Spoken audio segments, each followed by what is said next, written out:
Good morning, all.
Good morning. We will start the session in few minutes. Today we are going to have a esteemed speaker with us, Professor M. Vidyavati Madam.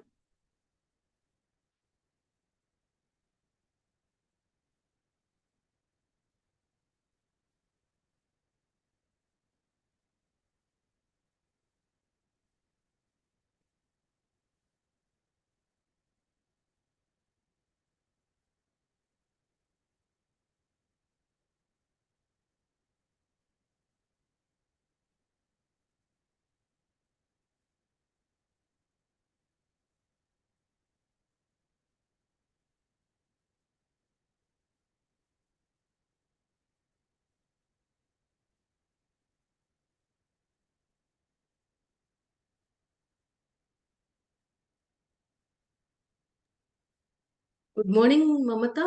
Am I audible? Yes, Madam. Good morning, Madam. Yeah. Good morning, madam. Good morning. Just I am checking whether my video is also visible or not. It's visible. Yes, ma'am. Okay, right. But I am unable to see my video. I don't know what settings I have to do for that. Let it be. Is it clear everything? Sorry Yes, for the madam. delay.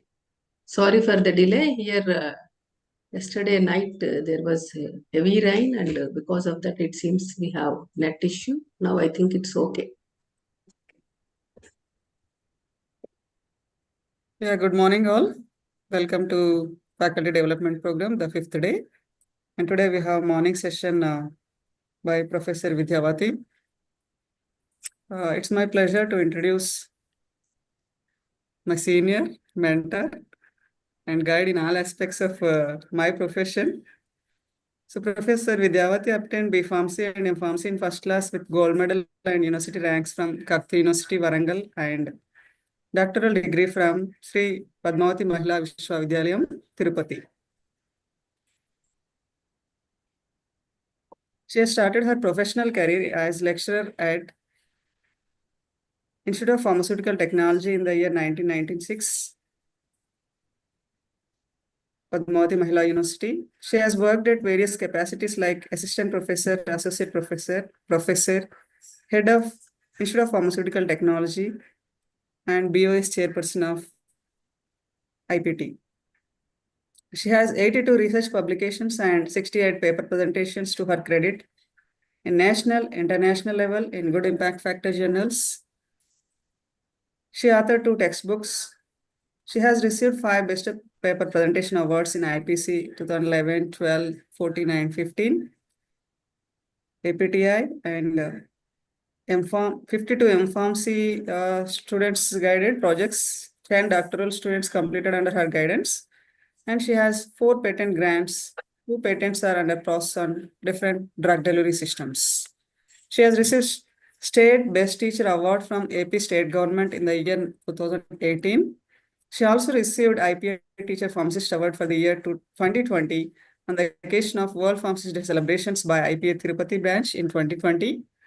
She has received NASA Fellowship the year 2023 by National Environmental Science Academy in November 2023.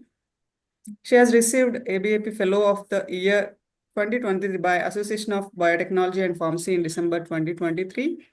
She has received Mata Savitribai Phule Best Teacher Award in 2024, 3rd January, on the occasion of 193rd birthday celebrations by Dr. B.R. Ambedkar Study Center, SV University, Tirupati. She received this Association of Biotechnology and Pharmacy Fellow in the year 2023 in its annual convention conducted on 19th December 2023, and also received Best Women Research Award for year 2024 by Association of Pharmacy Teachers of India, AP State Women's Forum. She is also associated with many prestigious professional bodies as life member, APTI, IPA, ISCA, as well as NCSI. Recognizing her professionalism, she was nominated as Academic Senate member at Sri Venkateswara University and member of Board of Studies in other universities. Her research activity started with UGC minor and major research projects worth rupees 11.15 lakhs. Her meticulous planning and hardship with university support brought prestigious DST FIST funds worth rupees 60 lakhs for establishment of state-of-art equipment to Institute of Pharmaceutical Technology, and presently she is coordinator to the same. She's also completed a transdisciplinary research on PCOD of adolescent girls under UGC STRIDE component. She's acting as project investigator for Women Biotech Incubation Facility of Padmavati Mahila University, worth rupees 4.31 crores, sponsored by DBT, BIRAC under BioNest. She has been conducting research projects under MRHRU and MDRU as of ICMR in collaboration with SV Medical College. She is also a co-principal investigator for a DST Nidhi Prayas project worth of rupees 7 lakhs. Apart from teaching and research, she has shouldered additional responsibilities like deputy warden for university hostels. Excuse me, Mamata. I think already we are late, so it's better to concise. Yeah. In overall, means we can say that so many projects in her career, as well as having guided MPharm as well as PhD students with overall 27 years of experience in teaching, research, innovation, and extension. With this introduction, I hand over to the Professor Vidyavati Madam. Please carry on, Madam. Thank you very much, Mamata. Let me share first my PPT. Please replace the current share. It is asking me. Please, if you have shared anything, please. Yes, ma'am. Yes, have replaced. Still, it is asking replace current share. I don't know. Send request is asking. Someone else is sharing. It is saying. No, ma'am. No, ma'am. It's my screen showing that someone is sharing. Yeah, now I got.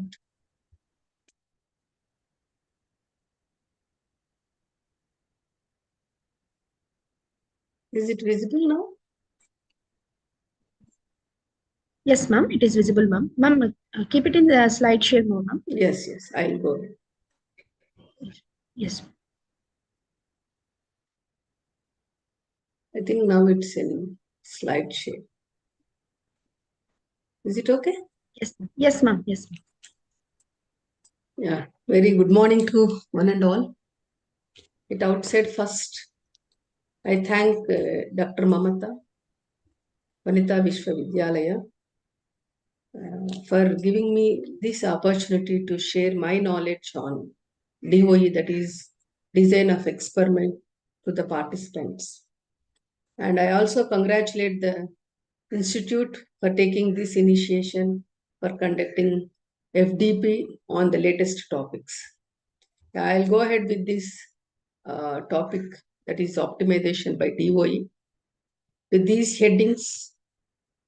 And before going to directly to the optimization and DOE, I would like to discuss what is traditionally we have done so far and now what we are doing in the experimentation.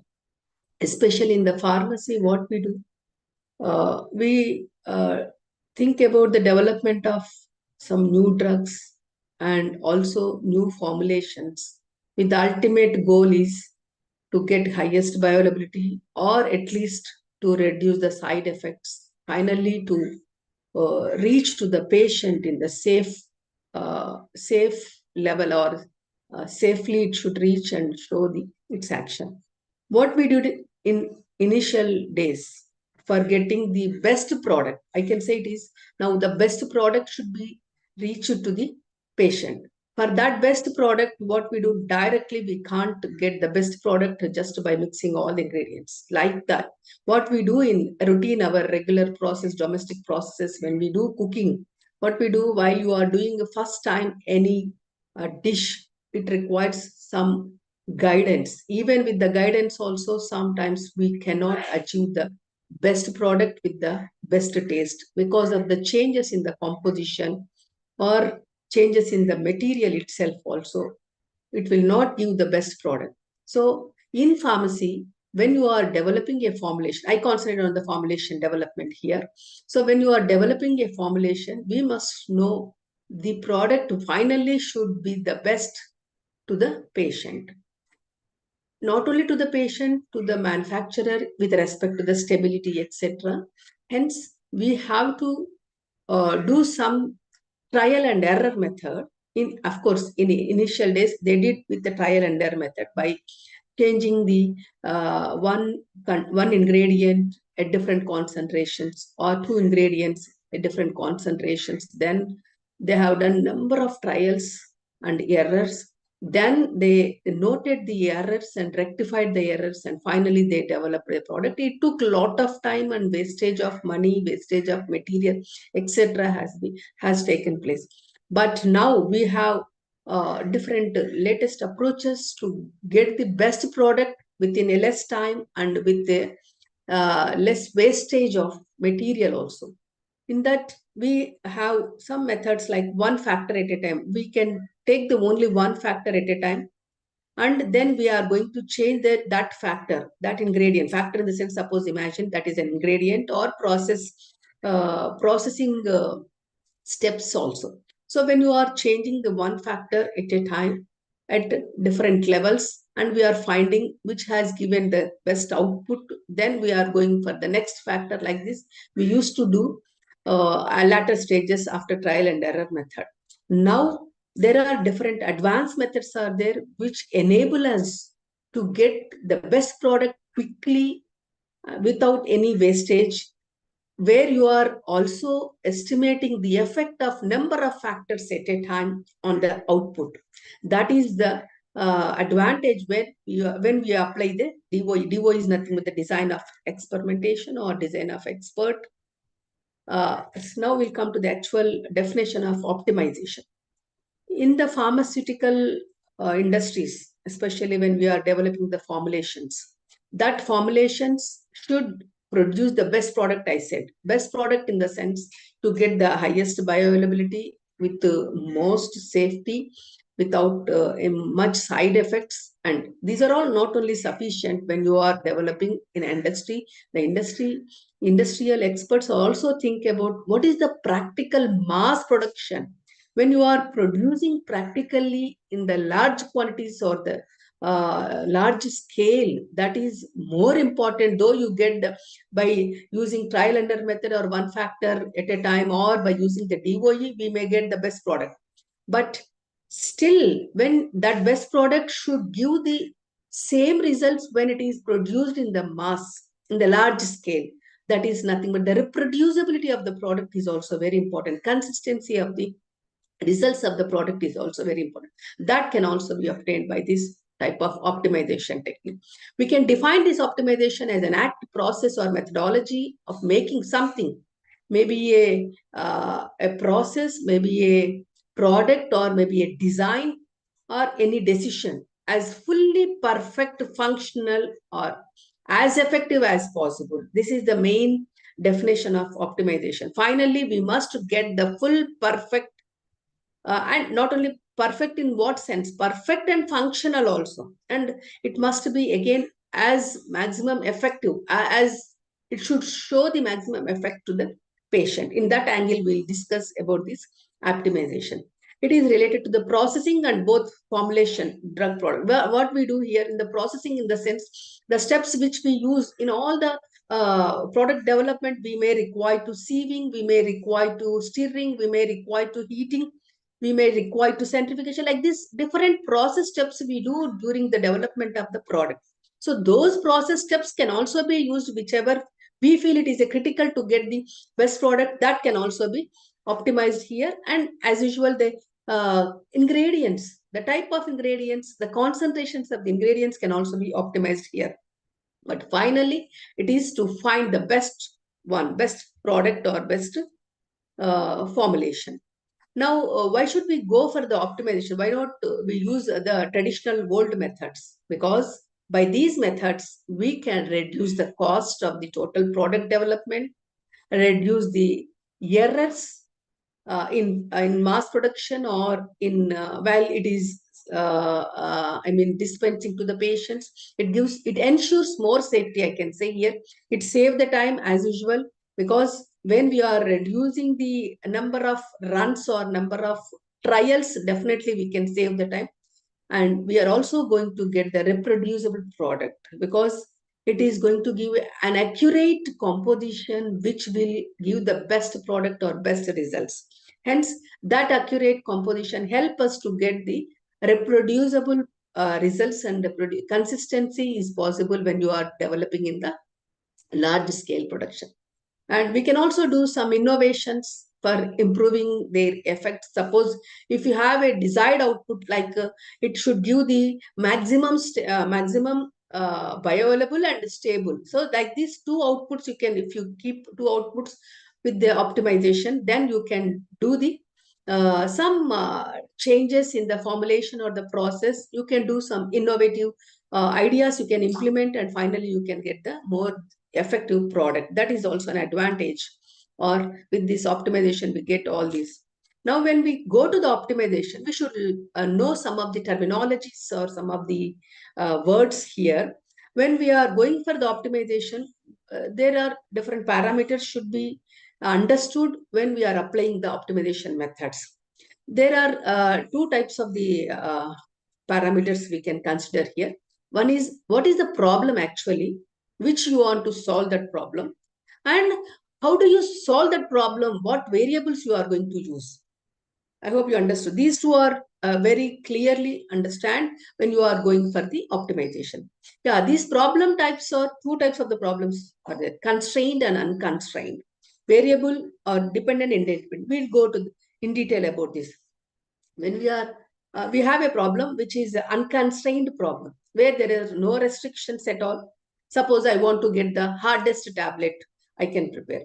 So that indicates that is unconstrained problem. But in our pharmaceutical formulations, always we will have a constrained problem. Constrained problem is, okay, you can get the hardest tablet, but at the same time, it is going to influence the disintegration time of a tablet. So we have to consider that disintegration time also. What we do in the constraint problems, what we take into the consideration, okay, we can have the hardest tablet, but it should disintegrate within the 15 minutes or within 5 minutes. So there is a limitation for the hardest also, because the hardness of a tablet it helps us to have the more mechanical strength and will help us during the transportation, during the packaging, etc., during handling also, which help us to get the hardest. But at the same time, it is going to influence its efficacy by changing the disintegration time. So in pharmaceutical formulations or in pharmacy, when you are choosing a problem for the optimization, most of them are constrained problems. So we have to consider these constrained problems, and we have to go for the selection of the variables and further levels, etc. And now coming to the variable, I hope you understood the unconstrained and constrained problems. So that is a must to know. Otherwise, you will get the highest, I mean, hardest tablet, and finally the effect will be lost, or it may delay its release or its effect showing. So that should be understood. Now coming to the variables in the optimization. In variables, there are two types of the variables. One is independent variables, another one is the dependent variables. Independent variables are in our control, because we are going to choose what type of disintegrating agent, what type of binding agent we are going to use, and what are the lubricants, if at all. It is in the tablet example I have taken one of the formulation as a tablet. So what is the disintegrant type? What type of disintegrant? Means we can use cross caramelose or starch. Like this, we can use different disintegrants are there. What type of disintegrant and what is its level? Level is concentration. At what concentration you want to use this? All these are in our hand, in the formulator hand. But when you are choosing these independent variables, these are independent variables, based on the selection of the independent variables, maybe a type of the ingredient or maybe the level of the ingredient, that influence the output of the formulation, that is nothing but the response of a formulation, which are called as a dependent variables. Okay, for these independent variables, the dependent variables became disintegration time, hardness, weight variation, or thickness, weight or thickness, etc., or becomes the dependent variable. Dependent variables are nothing but the responses or the outputs of the formulation, by which you are going to finally decide which is the best one. So dependent variables are, their results are depending upon the independent variables. Hence, these are called dependent variables. I hope you understood the difference between independent variables and dependent variables. Dependent variables are outcomes from the by the use of independent variables in the formulation, which are not in our hands. When you want to change the dependent variables and their values, you have to handle only with the independent variables. When you handle the independent variables, then only you can change the dependent. Hence, these are called dependent variables. And always dependent variables, we can decide how it should be, but we can't change it unless you change the independent variables. I hope all of you clearly understood the difference between independent and dependent variables. Yeah, in starting days, we have done, as I mentioned, with a one factor level.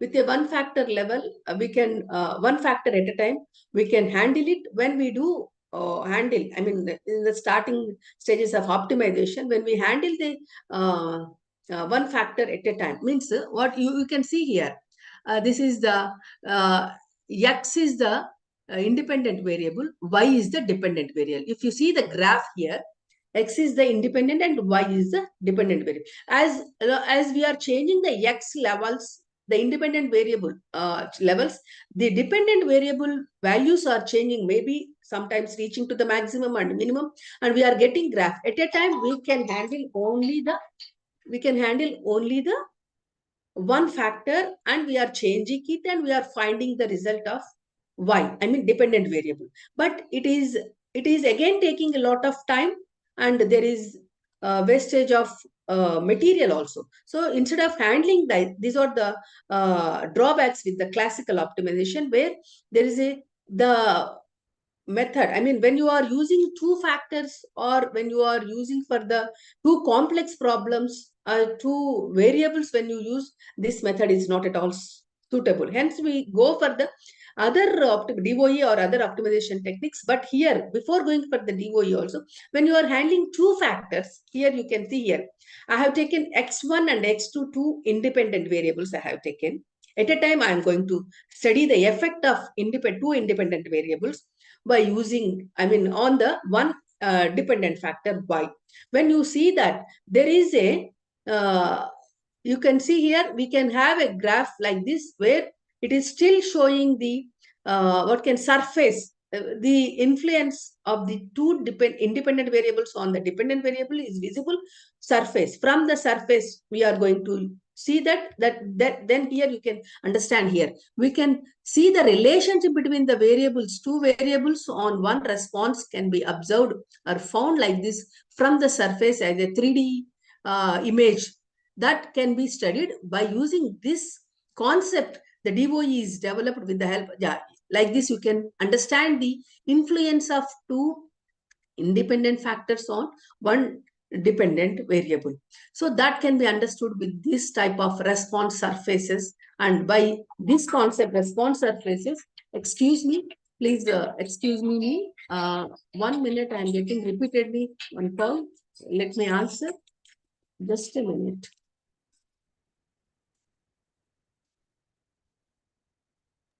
Okay, madam.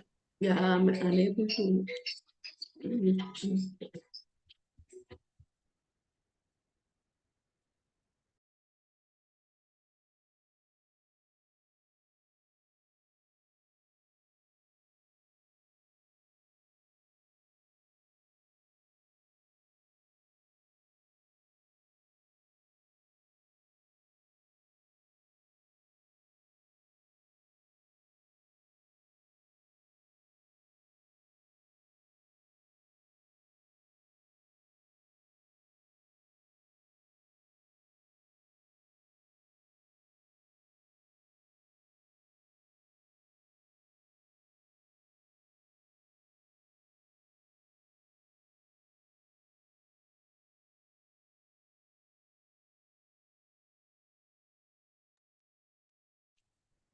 Yeah, sorry. Yeah. So based on the concept of response, study of the response from the surface, we have got the DOE was established, and this is same way we are studying the more than one factor effect on the responses. This type of statistical a technique was developed, that is nothing but the design of experiment, DOE, which is a powerful statistical technique for improving product or process designs and solving the problems also.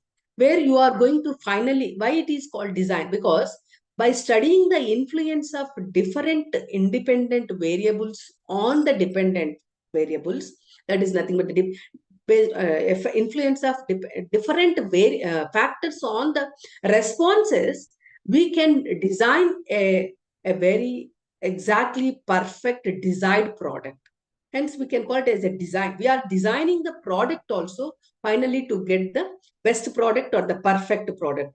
So how do you design? The product can be designed just like designs. We know that any designs can be done by the different techniques to make it more attractive or to make it ultimate goal to get the maximum possible effect can be obtained with that designed product. That is our goal.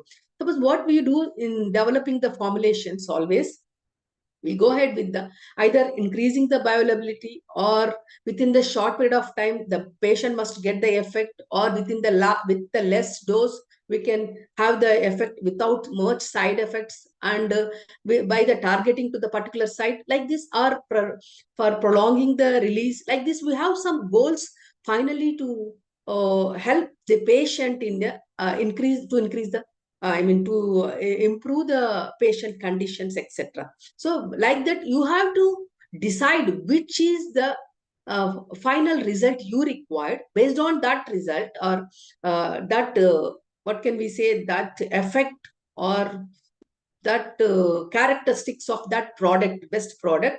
But once you decide that, then we can design, we can start the designing of a product to get such type of characteristics. So here we can do, it is performed to determine this design of experiment, how it designs by explaining or by understanding the influence of different factors on the responses. Maybe is each factor one single factor effect on the response, or multiple effects of the same factor on the response, or the interactive effect of when both the factors are changing, what will happen on the product characteristics, that also be studied here. Hence, it helps to understand the relationship between the factors and on the factors and responses, or effect of factors on the responses. By that, you can understand the effect, and finally you can design the best product with the help of this design of experiment. The most commonly used design methods or designs to determine the response surfaces, understanding or studying the effect of two factors at a time or three factors at a time. We have different designs are there, which may be more complex, or which some of them are easy to implement, such as factorial designs or central composite designs, box Behanken designs. Such designs are there. Excuse me. Yeah.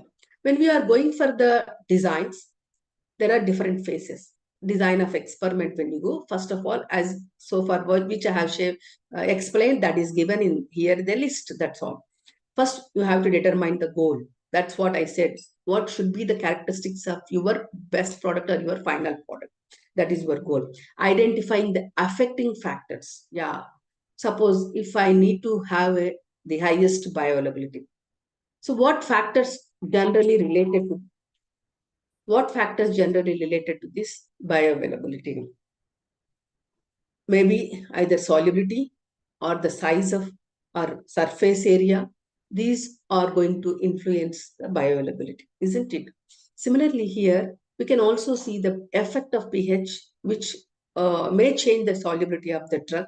So like this, whatever the possible factors influence that goal or to reach that goal should be known to us. Once you have known that, then on this, which type of factors are going to be influenced and affect these responses. These are the responses which I have mentioned previously. And now, what are the factors which influence? Maybe a stirring time, or maybe size reduction method you are applying, or what are the salt derivatives of the drugs you are using to change all these. So we have to know the responses, and we have to know the factors which influence on that response. So based on these two, you can decide. There may be a number of factors influence, or number of responses are required to analyze finally to get the best product. But from that, again, you have to select the critical factors and critical variables or the responses. From that, you can select a particular design.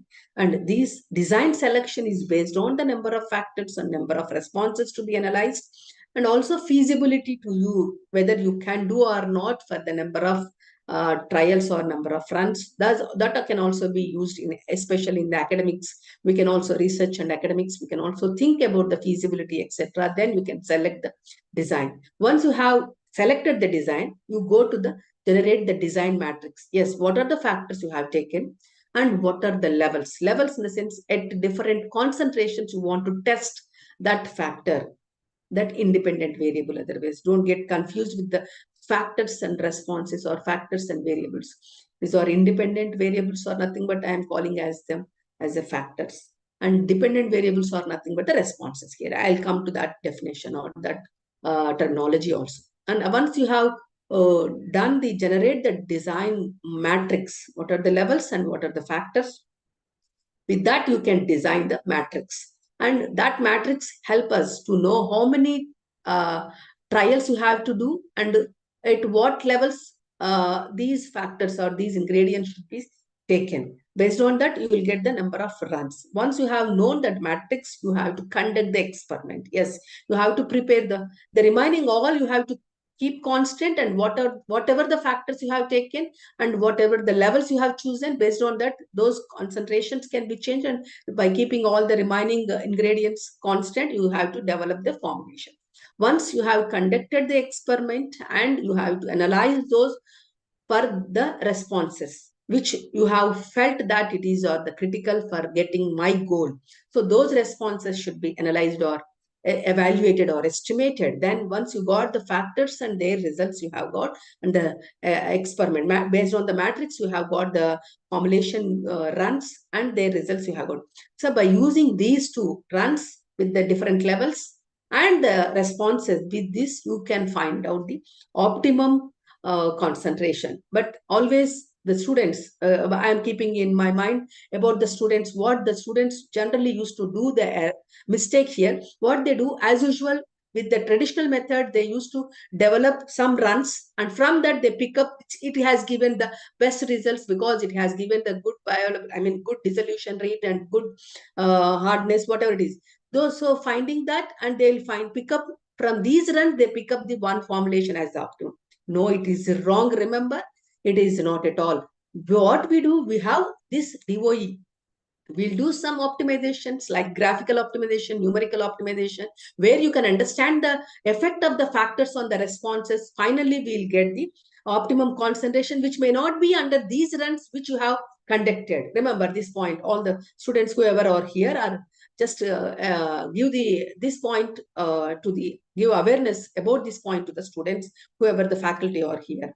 And now, once you have found after conducting the experiment and analyzing the responses, then we have to compare these two, then we'll get the optimum concentration or optimum formulation. That is nothing but the best formulation. Yeah, I'll come to the words which we have used here so far. Is the response is nothing but outcome, that is disintegration time, thickness, weight variation, or dissolution, percentage drug dissolved, or entrapment efficiency in the novel drug delivery systems, if you go ahead. So those are all come under outcome, which are interest. Interest, how do you know whether it is interested or not? Based on your goal. Based on your goal, you can find out the outcomes which will be more suited for our the goal. They, based on that, you can choose some of the outcomes, or those are called responses. Now, based on these responses, you have to choose the factors. Factors may be the variables which I have mentioned, independent variables. What they do, these independent variables influence these outcomes. So those may be a process variables or maybe product variables. Process variables means the steps, the stirring time, stirring speed, heating time, centrifugation rate, all these come under process related factors. Or product related factors is nothing but the polymer used or the surfactant used, like this. These are the product variables. Disintegration agent, disintegrating agent, we have seen, no? Those are all come under product variables. Now coming to the levels. Yes, this is also very important when you are applying the DOE. These levels are nothing but the values at which you are using those factors. Stirring speed is a factor. What are those values?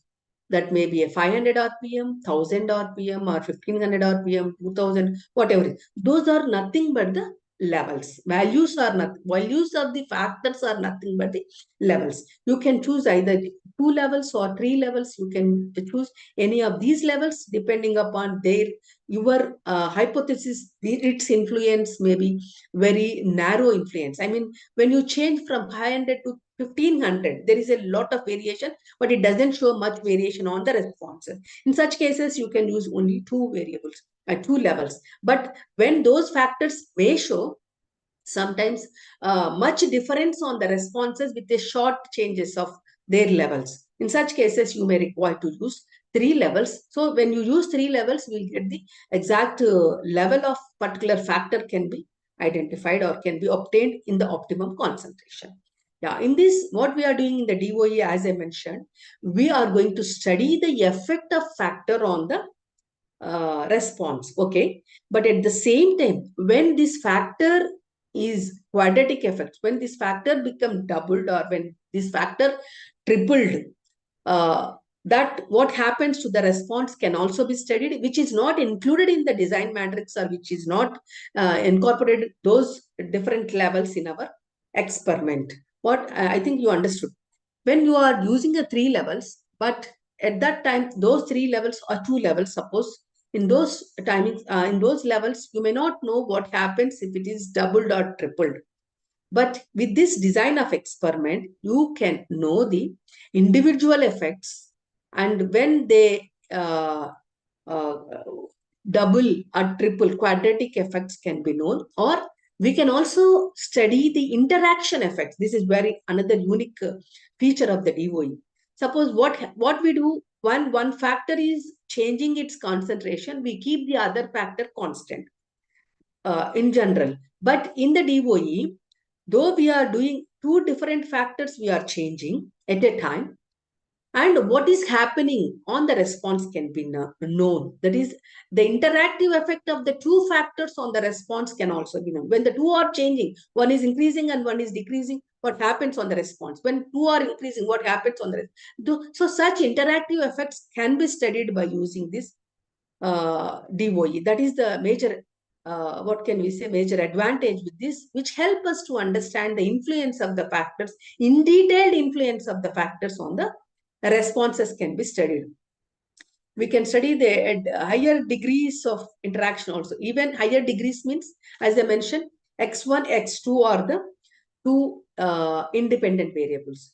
x1 square and x2 square and x1, or x1 square, x2 square. I mean, when both became double, what happens? When one double and one, like this, in detail interaction can be studied by using the DOE. That is the major advantage. When you are applying the DOE, you are able to understand the each and every, what can we say, minute interaction or minute influence of these factors on the responses can be understood, and that is going to be considered when the optimum concentration or optimum formulation composition is going to be obtained by using this. There are different types of the DOE. It depends on the factors you have chosen, depends on the levels you have chosen. And based on these types, we'll get the different matrices or different matrices, and different runs can be developed. I mean, can be obtained for the conducting the experiment. When we see the only one factorial experiment where we are using, looking at only one factor, and what is its impact on the responses at different levels. Just like one way ANOVA we can apply here, and another one is a full factorial design, where in this all the factors are included in this experimentation, and all the levels whichever you have chosen for the all the factors we have chosen, and that effect will be studied here. Suppose if you see here, why is the number of runs can be known with the full factorial design. Suppose you have chosen the capital N indicates the number of runs, and that is equal to y is the number of levels you have chosen for the one factor, and x is the number of factors you have chosen. I hope you have the clarity between the levels and factors. Now, 3 factors, 2 levels. That means 3 factors, 2 levels means you can see the levels is y, 2 to the power of 3. 2 is the levels and 3 is the factors. So total runs required is 2 into 2 into 2. That is 8 runs are required when you have chosen the 2 levels and 3 factors. Suppose if you choose 3 levels and 3 factor, again 27 runs are required. This is called full factorial design. When you are going on increasing the levels, the number of runs are increasing in this full factorial design. That is again making more tedious while applying the DOE. So what we do, we have another factorial design called fractional factorial design. In this fractional factorial design, instead of considering all the factors of all the levels, we use only the fractional, only limited number of levels we are going to use here, where what we do here, number of factors will be there, but the levels only, number of factors and number of levels will be there, but we are going to use only the limited runs here, where we are deleting or neglecting the factors and their levels which show the insignificant effect on the response, not significant effect on the response. If you found that, those can be deleted in these runs, then we can apply this fractional factorial design, which help us to, even the more number of levels and more number of factors are there, we can use this design with the less number of runs that help us easy of applying the DOE, and finally we'll get the best product. You can use this even up to or more than 5 factors also. We can use fractional factorial design, where we are neglecting the insignificant influence of the factors on the responses. That can be that can be discussed, or that can be hypothesized, or that can be known with the experience. We can remove those and then we can run the experiment. Now we're coming to this response surface design. I have mentioned, when you are studying at a time 2 factors on the response, single response, where we are understanding from the surface or from 3D images. Now we'll discuss about the such type of images. Such type of study is called response surface methodology.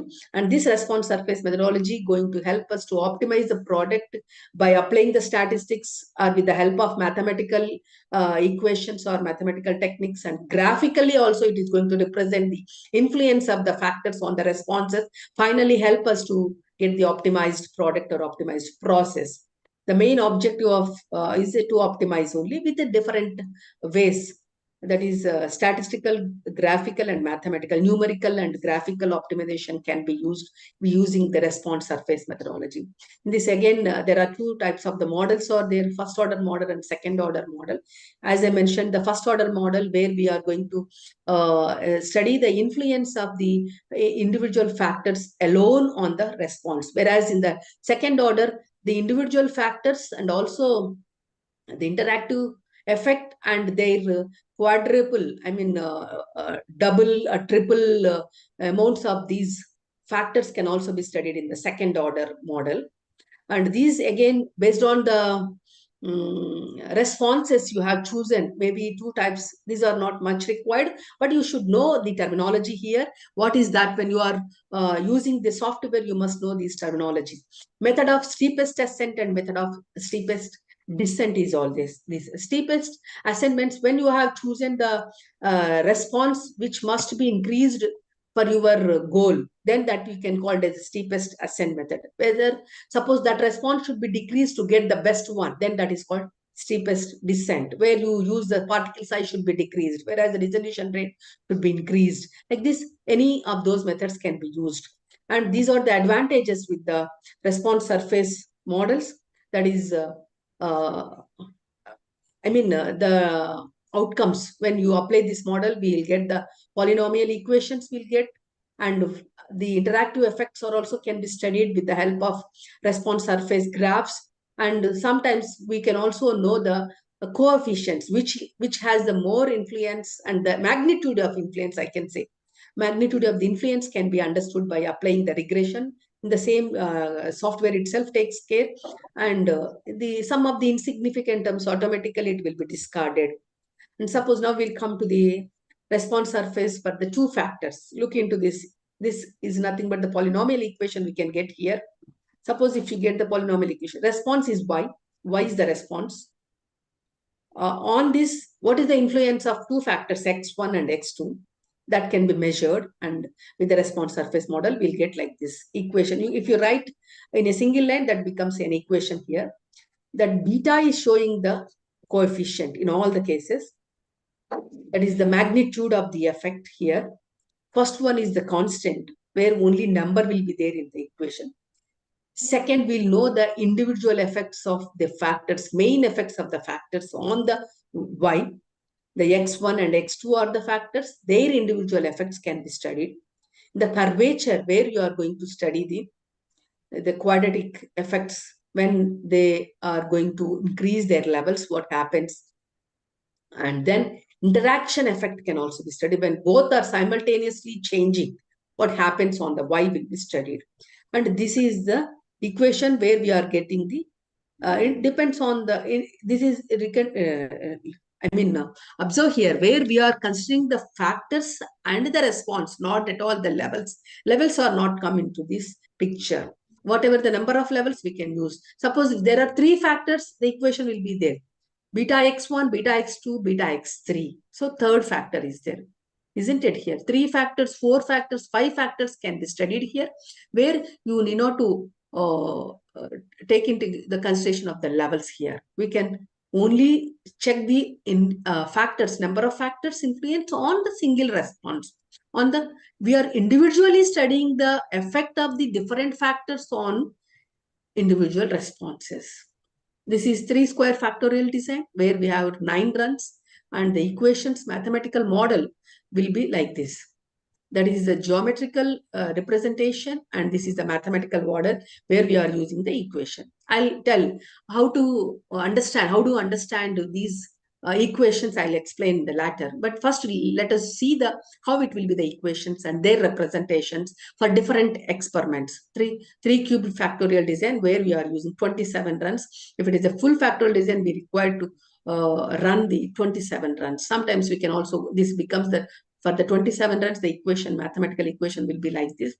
But where you can also use fractional factorial design also. And the major advantages, as I mentioned, same here, we can know the different influence of different factors on the responses, which help us to minimize the bottom points. You look into the bottom point, which minimize the bias and reduces the experimental trials, cost of formulation, and more accurate. First and last, I have not mentioned previously, that is, it minimizing the bias. There won't be any bias. Directly, it is giving the exact influences without any bias, and we are going to get the more accurate results. The remaining, I have already explained the advantages. These are the software available for optimization, and there are latest, these are old versions. In the same software, there are latest versions are available. Even 13 version is there. I think it's now available. We can use. And some more designs I would like to highlight here. There are 2 designs, though the where we are considering the different levels, but we are going to use with the less number of runs. We can run the experiment, a central composite design, and also there is a Box-Behanken design, which are commonly used here. The central composite design. How this design gives the runs, you can see here, the corner points, center points, and axial points, where we are considering all these, and we are going to get the number of runs based on these points. And where you are using the extreme high, center, low, and extreme low. Otherwise, in the case of 3 levels, in other factorial designs, etc., high, center, and low will be there, or positive, 0, and negative levels will be there. In the central composite design, we are using different levels, and which help us to understand much more in detail about interactive effects, etc. This is also Box-Behanken design, where you have got the even the points are taken, not only the star points. Here we have the axial points are also taken. It is alternative to the Box-Behanken design only. You can see here number of runs here. For the 3 factorial, we can see these dots indicates number of runs here. The points which are also taken, not only the corner points, here also taken the end box. For the box, there are edge points are taken here. This is called cubical box is considered here, and then the points are selected. The software is taking like this geometrical representation. It is picking the points like this. That is shown here. It is not in our hands. Software will take it, which is already established here. When you see the central composite design, Box-Behanken design, the advantage is where we are using the center points and axial points and star points, where we are using. So by this, what we can do, we can reduce the runs. That is the advantage with this. For the same number of factors, you can look into the number of factors, especially at higher number of factors, 5, 6, 7. If you use the factorial designs, there are the runs like this are required for the 3 levels, isn't it? Now, same factors, for the same factors, the runs required are less in the case of Box-Behanken and central composite design.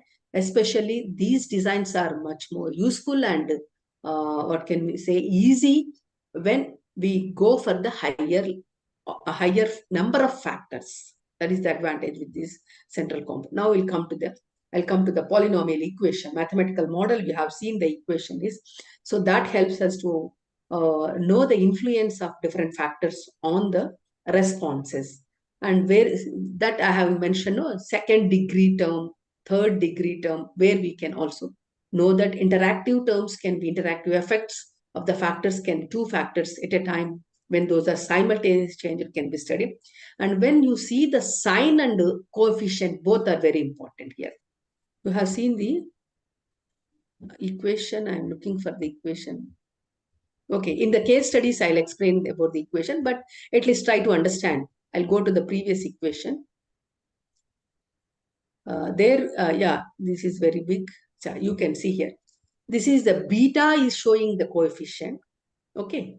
And x1, x2, you know that those are the factors. The sign is also important. Here, always, here all shown positive sign, but there are possibilities to get the negative sign. Positive, suppose here the positive sign. I hope all of you are able to see my cursor movement. Can anyone respond? Are you able to see my cursor movement? Yes, ma'am. Yes. Yeah. Then, here you see the positive sign is there. In the equations, in the practically when we go, we also get the negative sign. So first we'll come to the positive sign. When the positive sign is there, that indicates for the x1. As x1 is increasing, y also increasing. It is both are showing the, both are showing same effect. I mean, just looking to this. When x1 is increasing, y is increasing. Whereas if it is negative, when x1 is increasing, y is decreasing. It is antagonistic effect. Yeah, it is antagonistic effect. It is showing if it is a negative. Otherwise, it is showing synergistic effect. So based on that, you can study what is happening when those factors are changing on the y. By looking at in traditional methods, what we do, okay, we have done some 10 runs, we have done, and we have seen whether it is, if the concentration of x1 is increasing, y1 also increasing, y is also increasing. Sometimes what happens when you increase the further, y may not increase, y may decrease. So such type of different effects may be observed at different levels, which make a lot of difficult to know the exact effect of factors on the responses unless you apply the DOE. This helps us to understand at different levels the factor influence on the response and also without bias. I mean, what we do when the factor is slightly increased, there is no much increase, but when it increase, there is much increase, much low. All these terminologies are nowadays not valid. You have to explain that significant, non-significant, or you must apply the statistics, then only these are all valid for further purposes or for your either for commercial purpose or for approval purposes. Always you have to apply the statistics.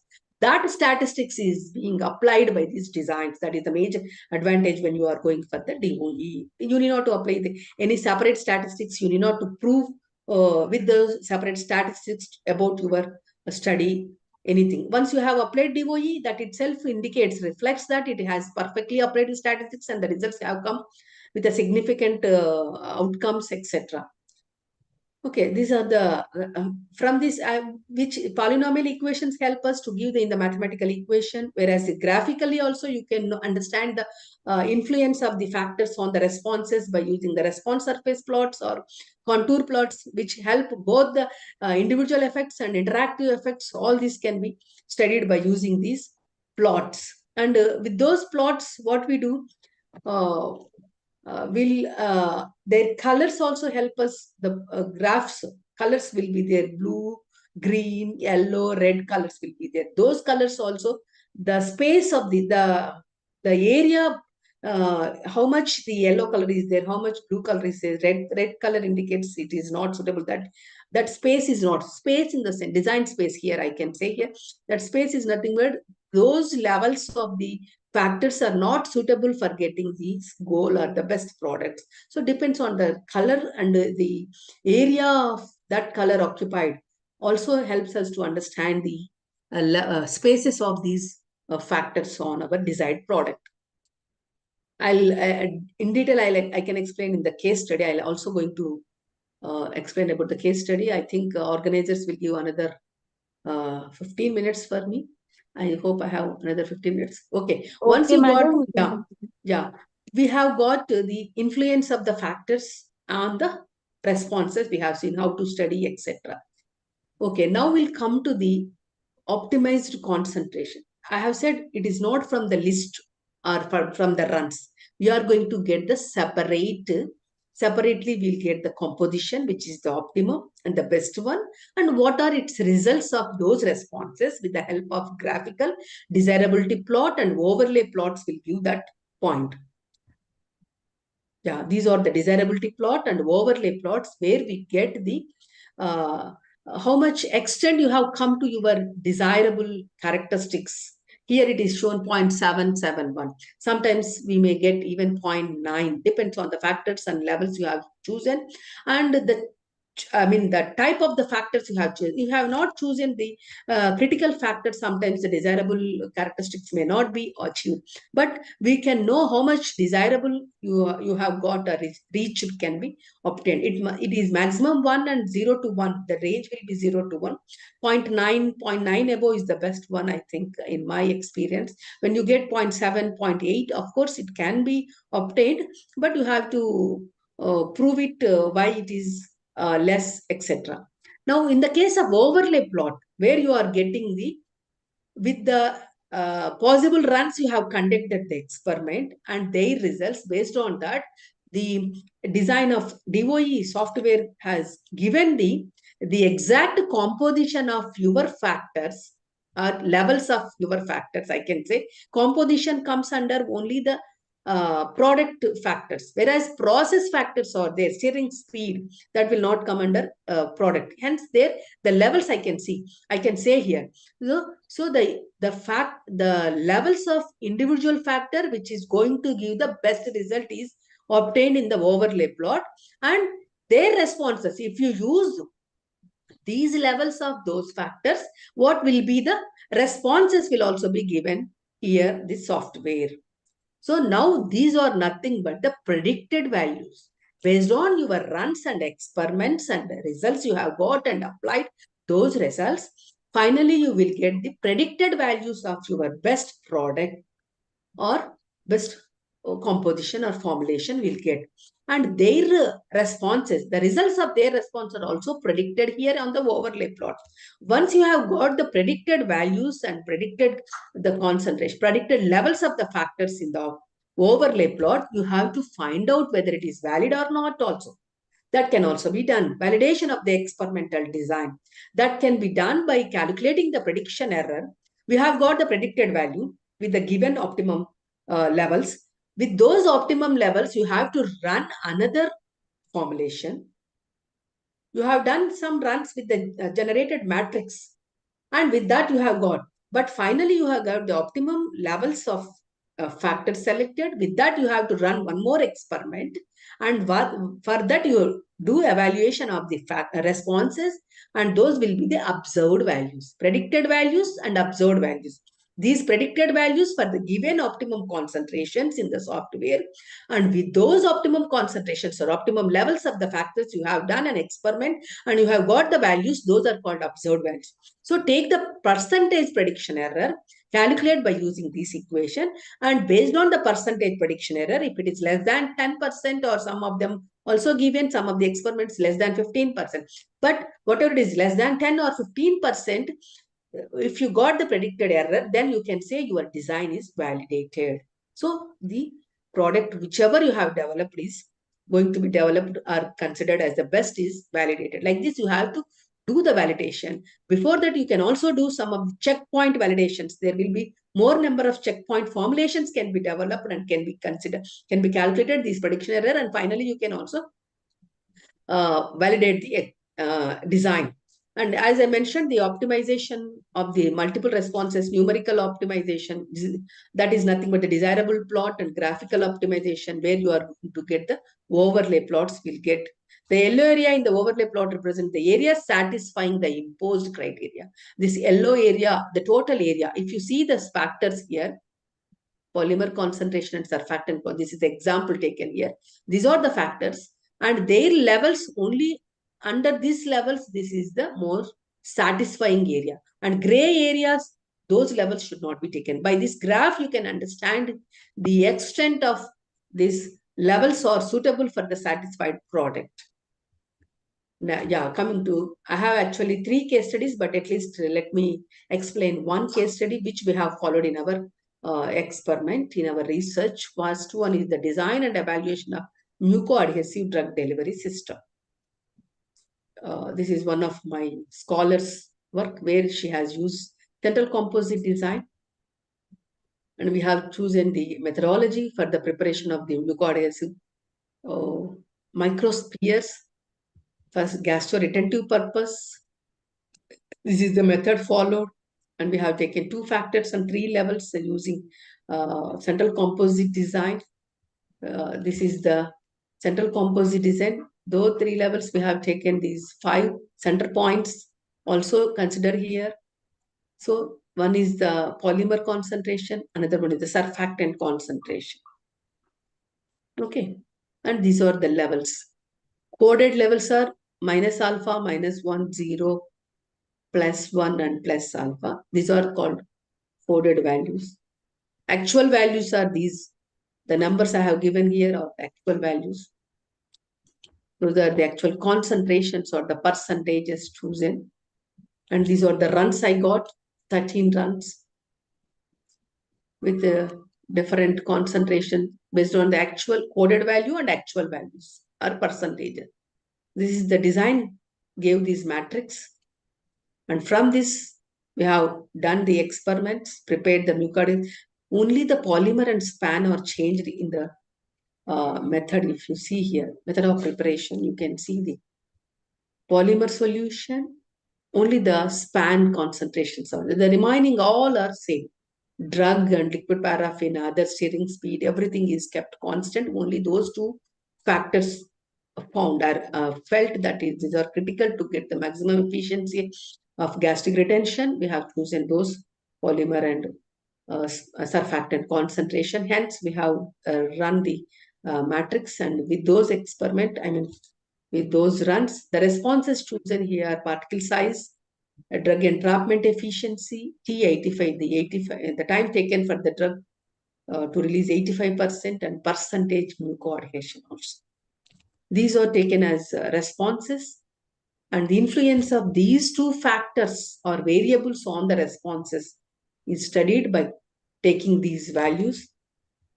And we have estimated all these parameters. The various responses are estimated like this methods, and we have applied this model, and based on that we have got contour and response surface analysis, and we validated with the extra checkpoint formulations, and we got the optimized formulation by the numerical optimization using desirability approach and the graphical optimization by the overlay plot.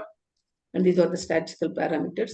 These are not, yeah, we'll come to the polynomial equations when we have got the quadratic model we have used. I'll help here I take this first, second equation and I explain here. Let me check the Y2 is, I think it is a drug entrapment efficiency. Let me confirm it. Yeah, Y2 is the drug entrapment efficiency, X1 is the polymer concentration, and X2 is the surfactant concentration. So when you see these here, X1 is the polymer, when the polymer concentration is increasing, entrapment efficiency also increased, whereas surfactant concentration is increasing, entrapment efficiency is decreased. So like this, you can understand whether it is showing a synergistic effect or antagonist effect can be studied by this. Okay, even here also, when both are X1 and X2 are simultaneously changing, it has shown antagonistic effect on this. When it is degrees increase, second degree, again it has shown the negative effect, whereas in the alone X1 has shown positive effect, but at the second degree it has shown negative effect. So only up to the certain level it has shown the positive effect. Beyond that, it has shown the negative effect on the entrapment efficiency. Similarly, but in the case of surfactant, both the levels it has shown the same effect, negative effect only at higher levels also. at higher orders, I can say. At higher orders also, it has shown the negative effect. Okay, like this, the sign is helping us to understand the influence, whether it is synergistic or whether it is antagonistic, number one. Number two, coming to the magnitude of this value, coefficient values, look into this. I'll come to the x1 and x2. x1 coefficient is 8.83, whereas x2 coefficient is 4.65. Which is higher one? This 8.83 is the higher one. It indicates that x1, the polymer concentration, has the highest effect on Y2 than the span concentration. Okay, so span concentration, surfactant concentration, influence, I am saying, influence of surfactant is less on Y2 than the polymer. Polymer has the more impact or more influence on Y2. Okay, and hence what is happening here, you can know. So polymer is playing a major role on the entrapment efficiency of the microspheres than the surfactant role. So magnitude of this coefficient help us. Okay, similarly, in all these, the magnitude help us, the extent of influence can be understood, magnitude of influence can be understood. That helps to compare also. Now, I'll also say here, in case of Y1, you see the constant coefficient here, 545 and 84, and 903, 70. All these, when you are comparing all these constant coefficients, first one, where there is no factor at all. So this also helps us to understand which is the highest one here. 903 is the highest one. So that indicates the influence of the taken factors is highest on Y3, which is, I think it is T85, that is 85, the time taken for the drug to release 85%. Drug release has got influenced by these factors, the maximum. So these coefficients will help us, the extent of influences, the extent of interactions on the taken factors. Like this, you can study the influences and you can understand the impact of taken factors, selected factors on the responses, and which also can be observed the models, whether those are linear models, quadratic models, whereas in the quadratic model, where you can also observe the higher degrees of effect can also be studied in the quadratic model, whereas in the linear model, we can't study the higher degree of effects. Here we have seen one more important point I would like to say here. These are the contour plots and response surface plots. These lines help us to understand. You look into this here, these are parallel and straight, where these are curved, isn't it? Here you can also see, this is the contour plot and this is the response surface, 3D response surface plot. And which the color is important. As I mentioned, red color, these levels are not at all useful. Green is the best levels, level space, which can be used like this.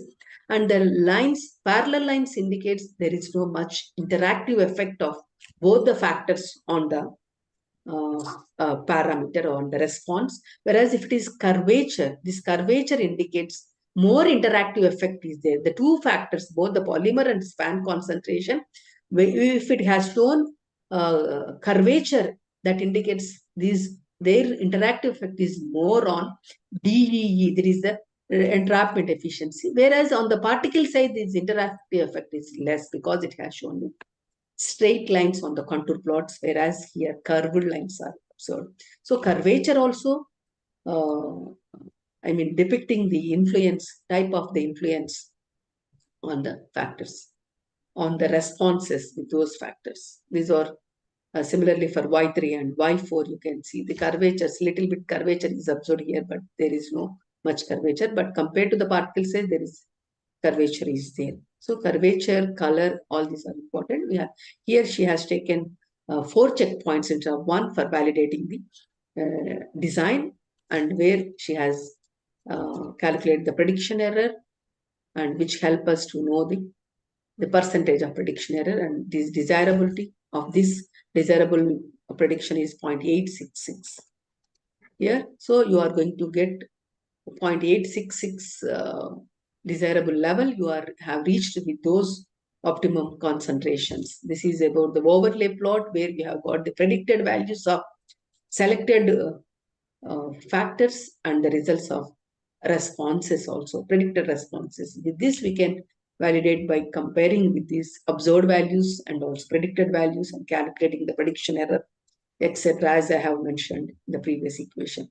And these are the evaluation of the formulation of bosentan monohydrate, where we have seen our aim is to increase the bioavailability and to prolong the release. So that is obtained with this optimum formulation. This is the optimum formulation. Red color is the pure drug which we have used directly.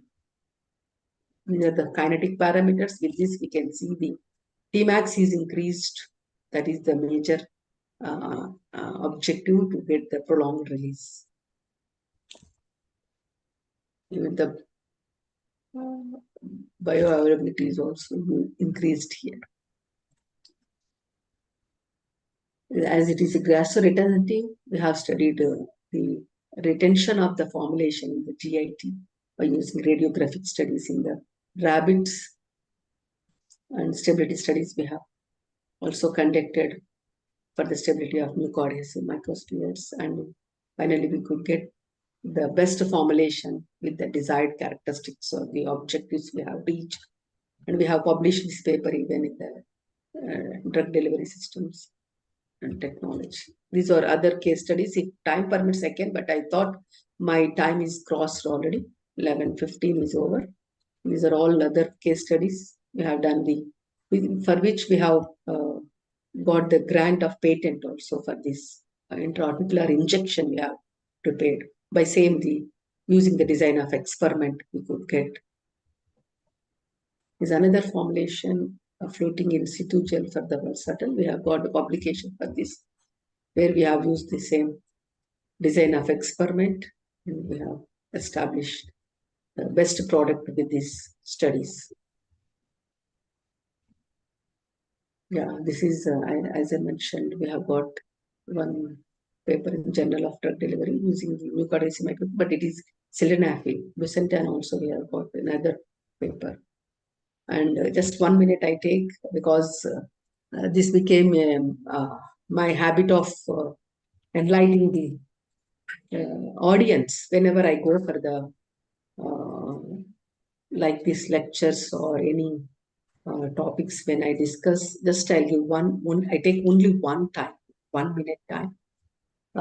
Here, so far in the pharmacy, I can say here, we are doing a lot of research and we are publishing patents or obtaining. I think pharmacy is the only profession where we are able to get more patents and excellent work we can do, because it is directly related to the society or the public, isn't it?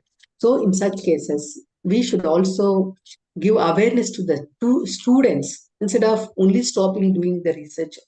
Only getting the patents or publications is not enough. Now they have to come up with the startups, or I can say commercialize their product. They should become entrepreneurs, because these entrepreneurship skills are also very important to inculcate among the students.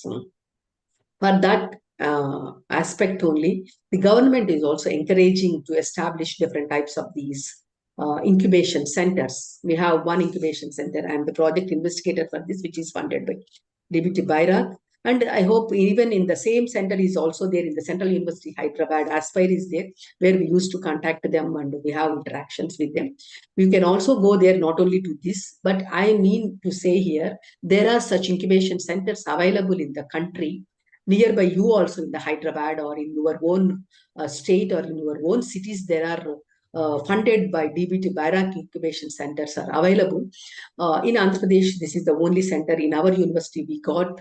And now other incubation centers are there, but Bairak funded centers are only ours. I can say probably that. But what I mean to say here is, you can have different ideas, you can have different research works you have done, but you come up with startup registration. And for that, such incubation centers definitely help us. You need not to stay in the college or in the institute. You can go to the incubation centers, and where you can explain about your idea and feasibility of your idea, where you can get the mentorship and also facility. They will provide the facility with the nominal fees, because at a time you can start the industry, that much fund you may not have, or that much dare we can't take also. So slowly you can start your startup with the help of the incubation centers. Take the facilities, minimum facility whichever you needed for your idea.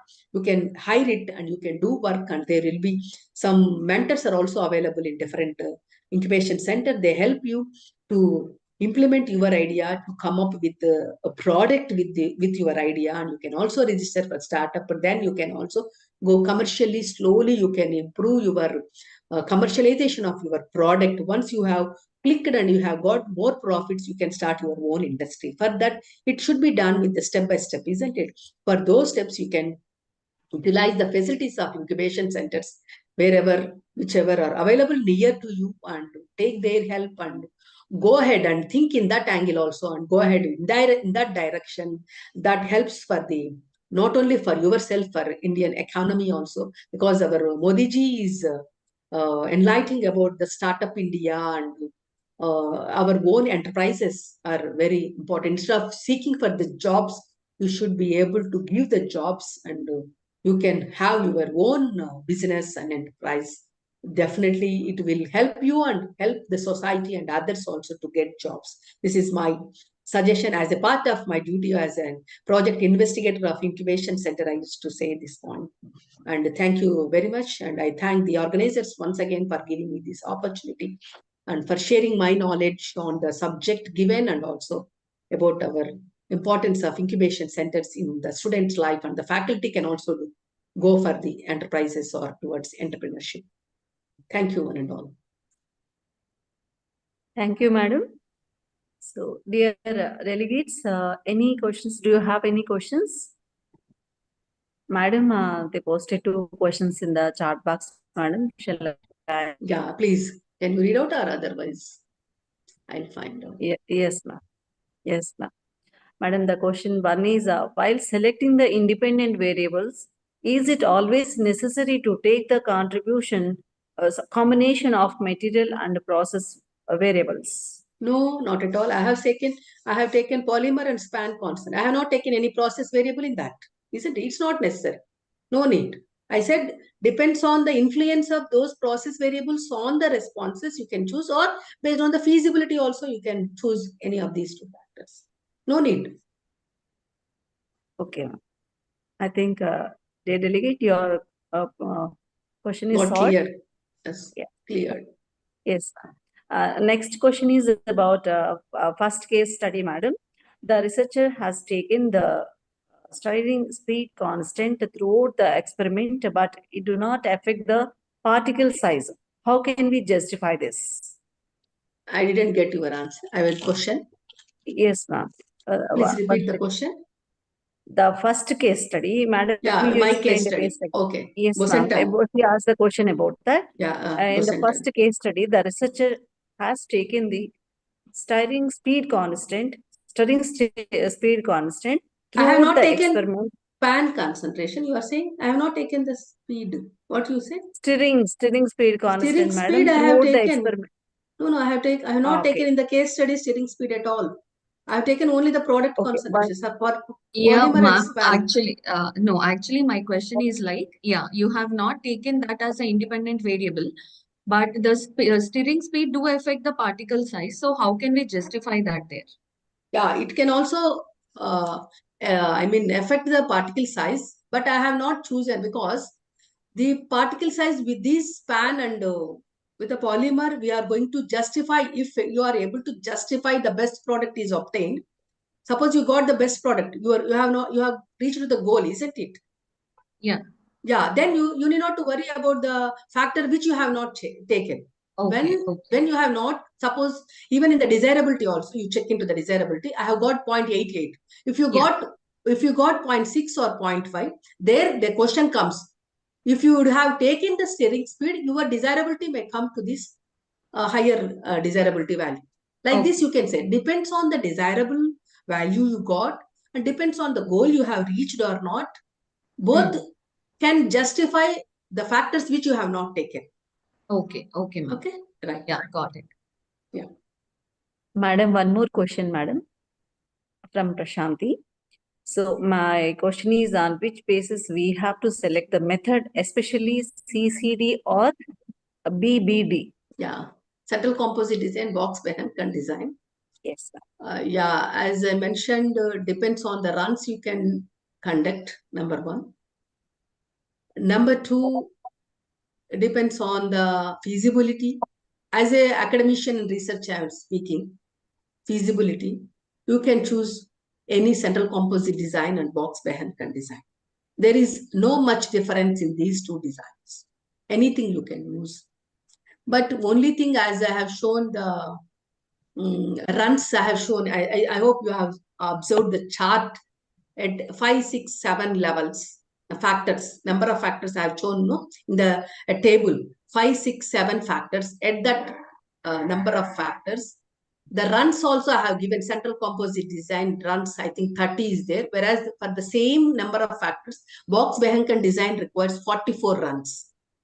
Have you observed that one? I think whoever is asked the question, I hope you remember that 30 and 44 is there. So number of runs are increased in the box Behncke design, whereas in the central composite design 30 are there. For the same number of factors, when you are going for the center points, which number, how many number of center points you have selected based on that, it varies the number of runs. So you can use any one, but which always we choose as a researcher and academician, we choose the easiest one, isn't it? That central composite design will give the number of runs is less compared to the box Behncke design, but these two are very less compared to the factorial designs. That's what I have shown clearly on the in the table, the one slide. I hope you got clear your doubt. I don't know. Have you satisfied, ma? Somebody asked. I don't know. I hope they got the answer. Yeah. Madam, one more question from Vaishali Parigilla. Our question is about how will you choose the DOE that is based on the independent variables or dependent variables? Kindly explain it, madam. I am extremely sorry. Actually, that was my aim to reach you. From the beginning, I have explained that point only. How to choose DOE? I mean, how to choose the factors and response? That is the question, no? She asked. The question is how to choose the factors and responses, isn't it? Vaishali Parigilla, please respond. Yes, ma'am. Yes, ma'am. Yeah. It is depends on the dependable variables or the independent variables, ma'am. Depends on the independent or the Not at all. dependable variables. Both are going to be selected based on your goal, number one. What is your objective, final objective? Increasing bioavailability, increasing safety, or increasing residence time, or increasing, Yes, ma'am. control. Based on this goal, Yes, ma'am. you have to My- select the factors, Okay, ma'am. and My also goal based is on the, let Ma'am. me explain first. Based on those factors influence, which these factors may influence, as previously she asked, steering speed also influence the particle size. We can choose steering speed, or the surfactant also influence the particles. You can choose the surfactant. So based on those responses, and you have to select the factors, and these two are based on the goal or objective, isn't it, Vaishali? Still you have any doubt? I think she requires to get unmuted. Vaishali? Yes, ma'am. Actually, yes, Vaishali ma'am. Parigilla, I please want to respond. yes, ma'am. Actually, I want to enhance my entrapment of the drug, ma'am. Entrapment efficiency. Okay. What Okay. basis? For increase, why do you want to increase the entrapment efficiency? What is your objective? Okay. Food drug solubility of the food drug delivery system, ma'am, actually. So it's to the enhancement of the drug entrapment in the nano emulsion. Okay. Entrapment efficiency can be influenced by which factors? First of all, you have to say. That may be Yes. the particle size and polymer concentration, both. Because the selection of the type of the polymer is also important. Remember here. Okay, ma'am. Okay. The polymer concentration and the polymer and the particle size, both are important here. Because Okay. again, the particle size is depending upon the stirring speed, and surfactant is also there. That's what. That is the advantage with the DOE, where you are going to study the influence of two factors at a time on the reservoir. Suppose on the factor of DEE, that is entrapment efficiency, both the factors are going to influence. Which one? One is the concentration of the polymer, another one is the particle size. I mean, Particle size. stirring speed or surfactant bonds. Both the factors may influence the DE, entrapment efficiency. So you can select these DEE, indirectly is influencing through the particle size and also drug entrapment efficiency. Have you got? So depend. Yes, that ma'am. you must know that which is going to change the DEE. You have studied in the theoretically, the factors influence entrapment efficiency, the factors influence particle size, the factors influence the bioavailability, the factors influence solubility. You have studied from the beginning of pharmacy, isn't it? B pharmacy. In Yes, that, ma'am. you have known that which factors are. So what type of influence they show, that is more important. When they are showing the influence, single factor influence is very easy to understand and know. But that is also required some runs. I have shown the one factorial level also. There you have to use the influence of the two simultaneous, maybe showing some effect on the drug entrapment efficiency. That can be studied. For such projects, it is must to use DOE so that you will get the best product instead of doing some trial and error method, trial 1, trial 2, trial 3, like No, that. ma'am, that's not good. Some of the researchers are all still doing trial 1, trial 2, trial. Trial 1, I have not got the so and so particle size, hence I have gone the trial 2. The trend has gone, forget about those trends. Now coming to this type of advanced technologies, advanced software we have, you can use and you can reduce your time, and also you can Accurate avoid the results. wastage. Yeah, avoid the wastage of the materials also. Thank you. Madam, Yes. one more question from Dr. M. Sweta, your own student. She is a faculty of our college. Madam, how can you select the type of design? This is her question, madam. Select the How can you, how to select the type of design? which design we have to select. Yeah, that's what I have explained. Yes.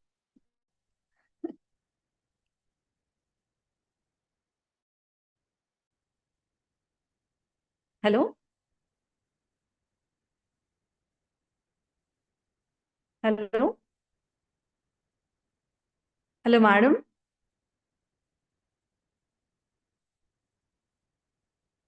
Yeah, am I audible? Some Right. problem. Yeah. Yes, ma'am. Yes, ma'am. Yeah, based on the runs, based on the factors, and based on the levels you have chosen, and feasibility, the time you have, which are all are the parameters by which you can select the design. Good morning, ma'am. Morning, Sweta. Morning. How are you? Fine, ma'am. Okay. Ma'am, is there any effect of the formulation, type of formulation on design selection, ma'am? Means special for tablets, we have to choose this design. For microspheres, like that, anything is there, ma'am? No, not at all. Based on the formulation, it's not on the based on the formulation. Based on formulation. No. It's not based on the formulation. Okay. Okay. Based on factors and variables, we have to choose. Yes. Thank you. You have joined here. Yes.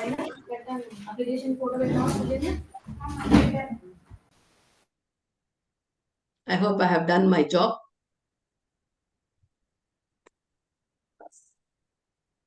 Mamata? Yes, ma'am. Yeah. Yes, ma'am. For this, Mamta ma'am, still shall the I close the interaction session, madam? I Yeah, feel. it's okay. Done, ma'am. Shall I close the session, madam? Yeah.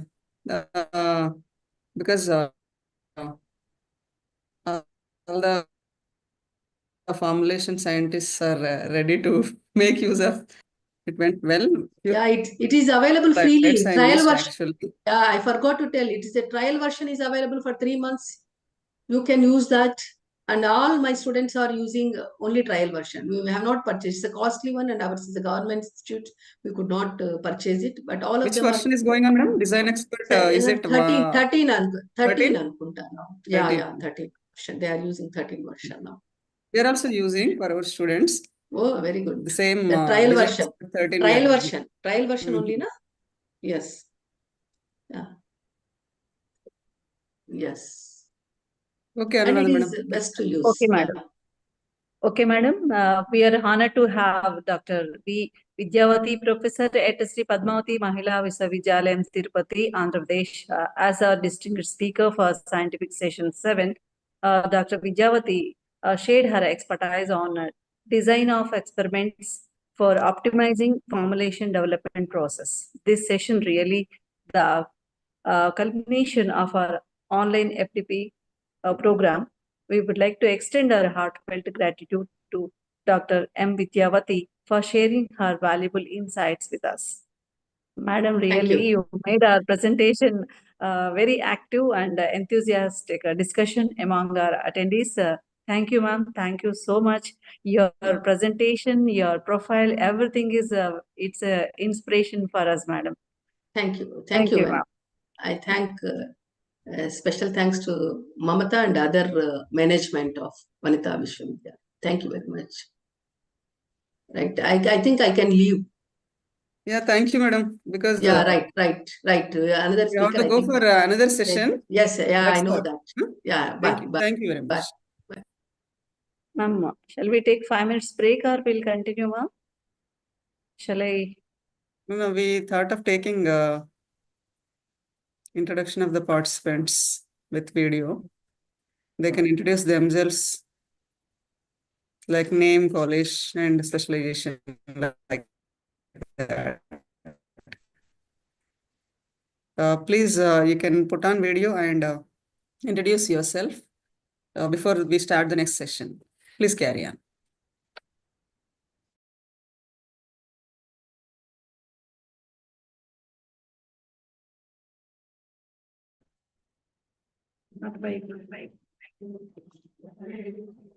Hello, ma'am. Good morning. Yes, madam.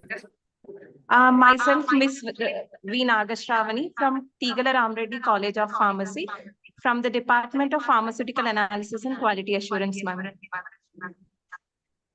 Okay, thank you.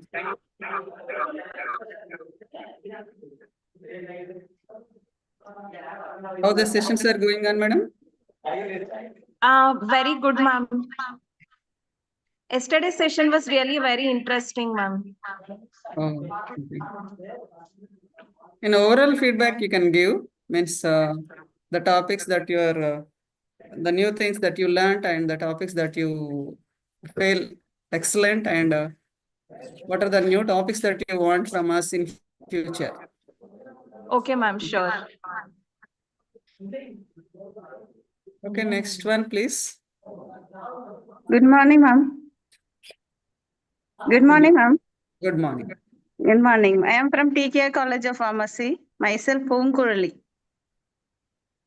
Ma'am, is it audible? Yeah, it's audible. It's audible. Yes, ma'am. My department, Pharmaceutical Chemistry. I am doing a PhD from Annamalai University, Sidambaram. Okay. Thank you, ma'am. Where you did your B Pharmacy and M Pharmacy? From, Both I have graduated from Dr. MGR Medical University. Oh, okay. Okay, thank I you. am from, yes. Okay, thank you, ma'am.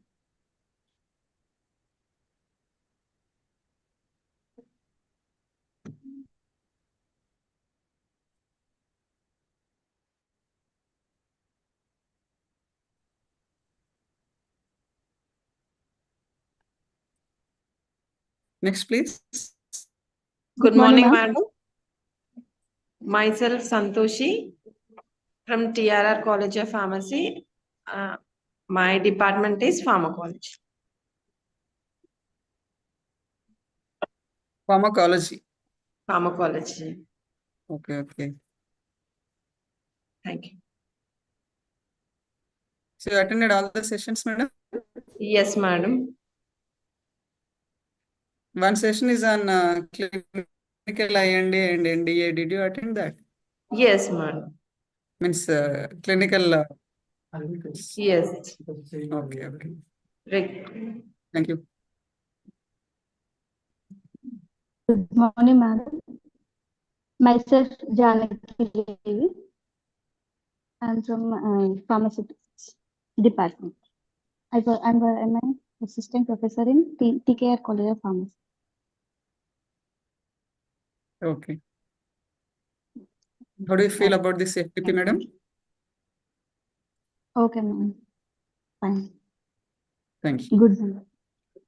Thank you. Good morning, madam. This is Sai Sneha.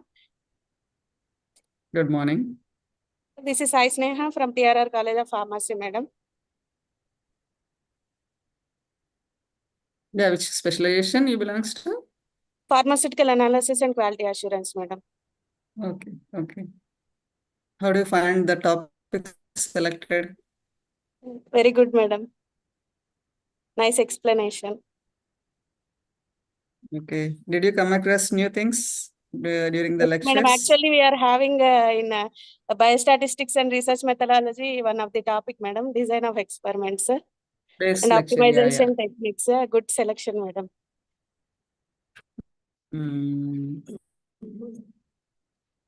Thank you for making us We called get industrialists awareness also because of new things, madam. we called industry personnel also because what is going on in the industry and what are the topics we need to come across, right? As a faculty, if we come across, then we can share with our students. That's why Yes, there are madam. Thank topics you, like madam. now the second session is also process capability. It is there in our quality assurance actually. Okay. Okay, madam. So Okay, madam. yeah, thank you. Next, please. Thank you, madam. Thank you. Thank you. Yes, good morning, madam. Good morning. Good morning. Good morning, madam. Myself is Gnaneshwari. I am from Tigala Krishnaredi College of Pharmacy. My specialization is pharmaceutics. Yes, ma'am. Is this audible? Yeah, it's audible, madam. Yes, ma'am. All sessions are so informative, ma'am, for news. Thank you, madam. Yes, ma'am. Better.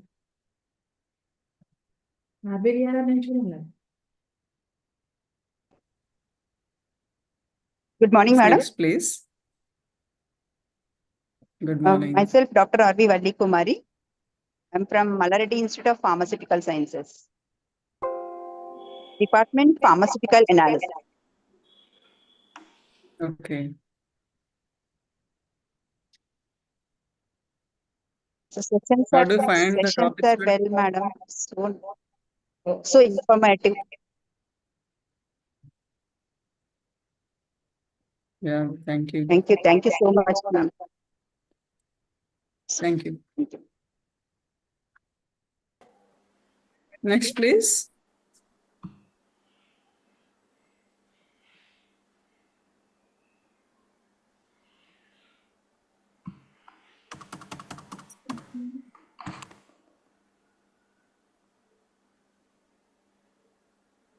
Please put on the video.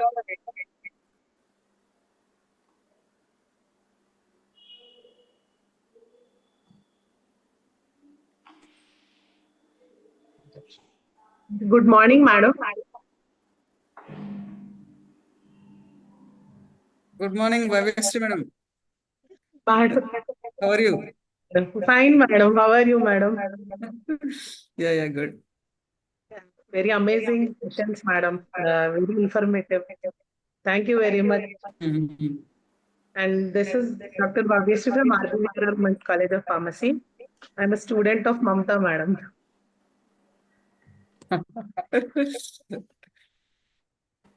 Yes, ma'am. Yeah. Thank you very much. Thank you. Good morning, ma'am. This is Vaishali Patil from Tigala College of Pharmacy, Department of Pharmaceutics. Very informative sessions.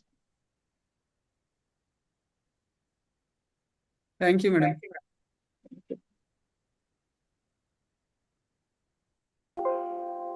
Good morning, madam. This is Harita from St. Paul's College of Pharmacy. Yeah, I remember. Yes, ma'am. The topics that you have selected for the FDP are really very need of the hour topics, especially the regulatory affairs as well as the computer system validation. And of course, Vidyavati madam's session is always superb. She stands at the top in all the sessions. And thank you so much for conducting this type of FDPs, ma'am. Thank you. Thank you, madam.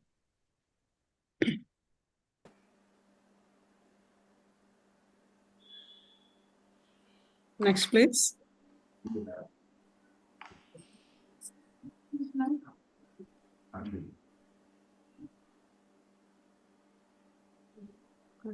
Yes, next, please. Good morning, ma'am. Good morning. Myself, Naga Appana from G. Pulla Reddy College of Pharmacy, ma'am. From Department of Pharmaceutics, ma'am. Yeah. All the sessions were very useful and they were very informative, ma'am. Thank you for conducting such a nice FDP, ma'am. Thank you. Thank you so much. Thank you.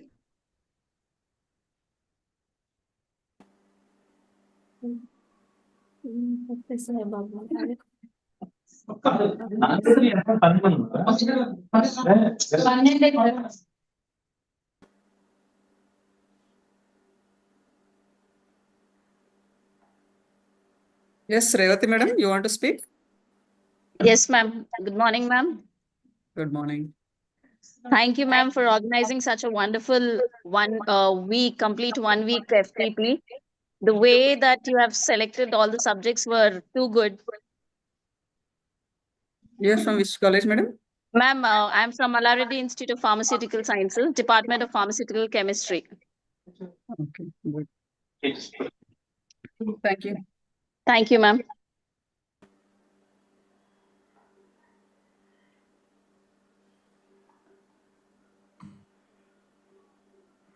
Next, please. Good afternoon, ma'am. I'm Dr. Sangeeta from Mallareddy Institute of Pharmacy. Can you hear me, ma'am? Yeah, I can. Ma'am, the sessions were very useful and we could learn many things, the new advances. And we are really impressive of the sessions, ma'am. Thank you. Thank you, ma'am.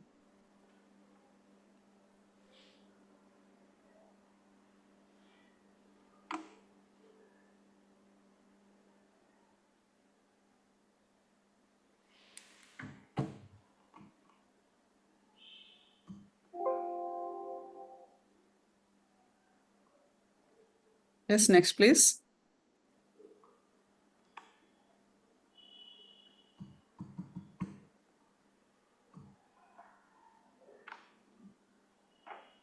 Hello, I am Dr. Partha. Am I audible? Yes. Yeah, I'm from Assam Downtown University.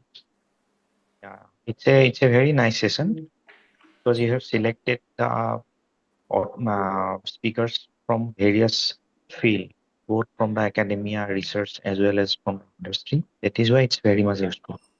And especially the speakers has keeps us hooked in the session. They ask several questions. That's is very good. Thank you. From which institute you are, sir? I am from Assam Downtown University, far away from your institute, Northeast. Okay. One of my students from there give me that link. Okay. And this is my first FDP in your institute. It's a very nice session. Thank you. Thank you.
Madam, Yes. Yes. Madam, actually, previously you have asked, no, like what sessions you would like to recommend more for the FDPs. Can I share one topic, ma'am? You can. Ma'am, actually nowadays we are all back of this biomarkers, and we are using this biomarkers in the treatment of cancer and diabetes, no, madam. So if Okay. some sessions would be arranged on the role of biomarkers in any of the therapies, I think it would be very good, madam. Sure. We will do that. In future, we will do that. Okay, ma'am. Thank you. Thank you for your suggestion. Thank you, ma'am. Okay, we will go for the next session. Then we will continue after that session. We welcome Mr. Rahim. Are you there, Rahim? Rahim, sir? Yes. Right. Hello, ma'am. Yeah, I could not find you earlier, actually. No, I don't know I I didn't think of you that you are listening to the delegates, actually. yes, I thought of attending that, so I attended just last 10 minutes of the session. Oh, okay. Thank you. So welcome back to the SNVPMV. Exactly 3 years back, in the month of August, we had a session. If you remember well, Exactly. it's about the opportunities for women in quality assurance, pharmaceutical quality assurance. So the similar topics, similar specializations we are going for, because we already had 5 specializations in pharmacy, including this pharmaceutical quality assurance and regulatory affairs.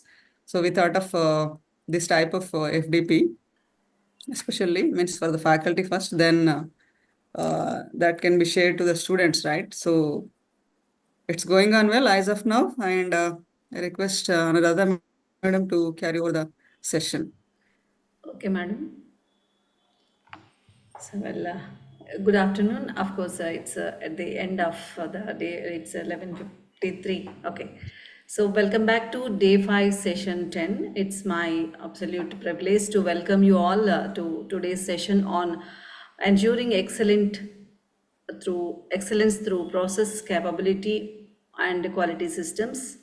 We are truly fortunate to have with us an esteemed speaker, Mr. Mohammad Rahim, a seasoned professional with vast experience in leading quality assurance and process improvement initiatives across top pharmaceutical companies such as Zelfer, Mylon, Dr. Reddy's, and Azant. Currently, Mr. Mohammad Rahim is serving as a corporate quality lead at Tubag Pharmaceuticals, Saudi Arabia. Sir is also a certified lead auditor and certified Six Sigma professional. Sir is a quality professional with over 15 years of experience in establishing and managing high standard quality systems, policies, and procedures in the pharmaceutical industry. So, Sir has successfully handled over 50 regulatory inspections, including audits by USFDA, MHRA, GCC, and SFDA. I think it's Saudi Arabia, sir. Additionally, he has conducted 500 plus quality inspections across various pharmaceutical operations and delivered impactful training sessions and workshops on quality systems and regulatory compliance. Once again, we welcome Mr. Mohammad Rahim, sir. Please begin the session, sir. Thank you, Dr. Mamata and Madam Anuradha for the warm welcome. Let me share my presentation.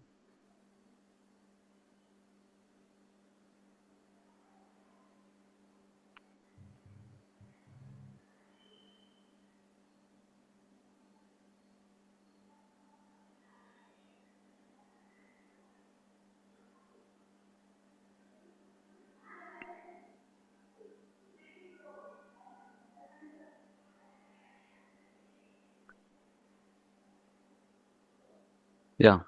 So can anyone Yes. confirm if you can able to see this, right? Yes, sir. Yes, sir. Okay. It's clear. So let's start the sessions. So once again, thank you to the SNVP for organizing this e-FDP concept, and I really like this. And yes, I remember I was in last 3 years back we had a session, and it was really very interactive. I hope this session also would be an interactive one.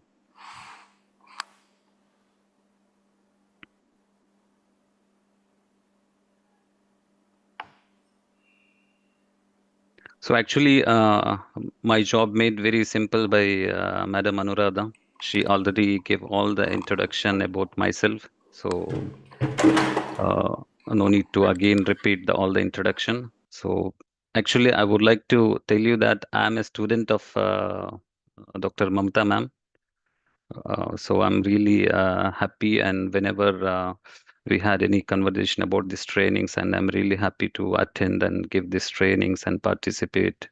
So, and I observed that, yes, in today's session, I just attended the last 10 minutes of the session. And after that, the introduction session, really, you are all the academic professionals and all are qualified professors and doctors. Really great. And I think today's my job, it would be very easy I need to give you the highlights about the quality management systems and as well as the process capability. So before starting the session, so I would like to ask you all, Yani. So what is the most important for the training? What is the most important for training?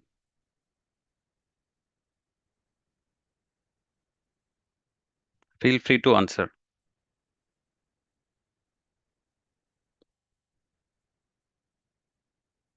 This is linking with our training, so that's why I'm just asking. So, what do you feel which is most important for in a training process or training?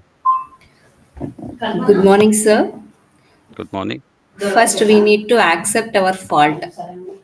That's how I Hmm. think it is a training. Okay, great. Any other?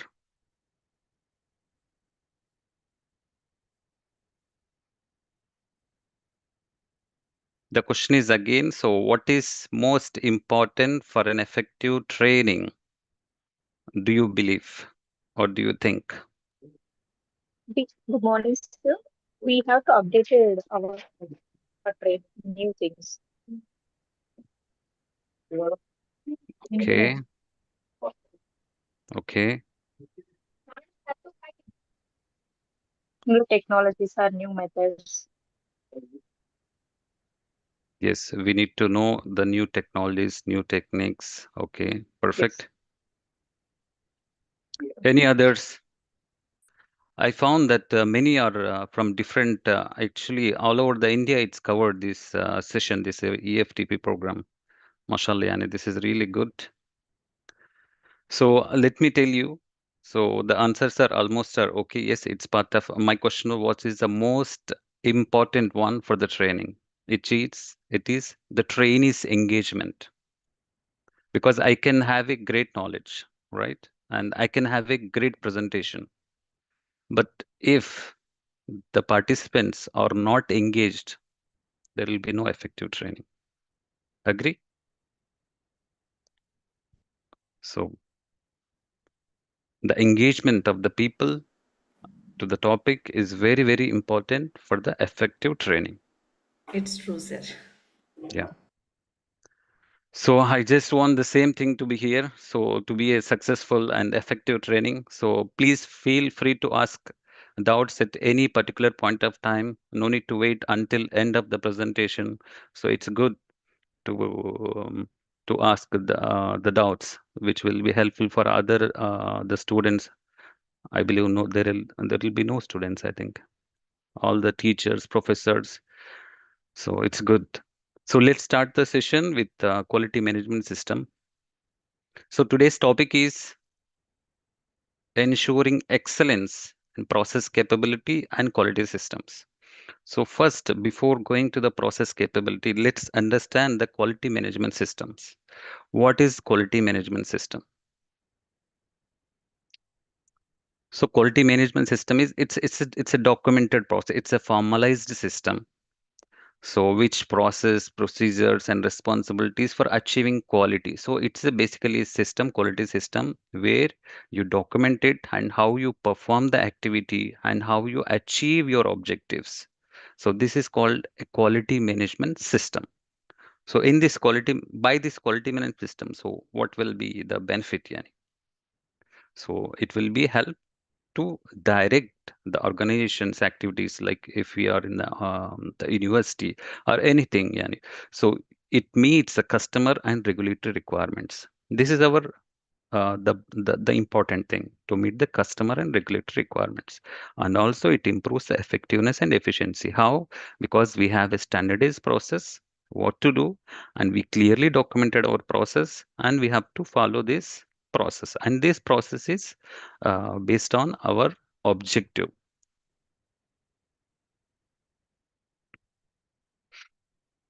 And we will just discuss. I think I noticed that in this e-FDP program already there was a topic on quality management system, I think yesterday or day before yesterday. So I just want to refresh again on the quality management systems.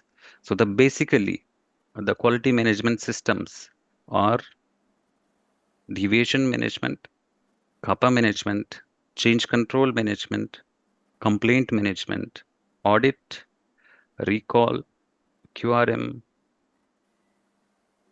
and this is our topic, product quality review.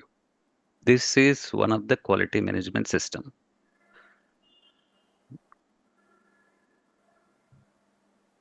If you have any doubts on this, all the quality management system, you can feel free to ask me today, so I can happy to answer you all.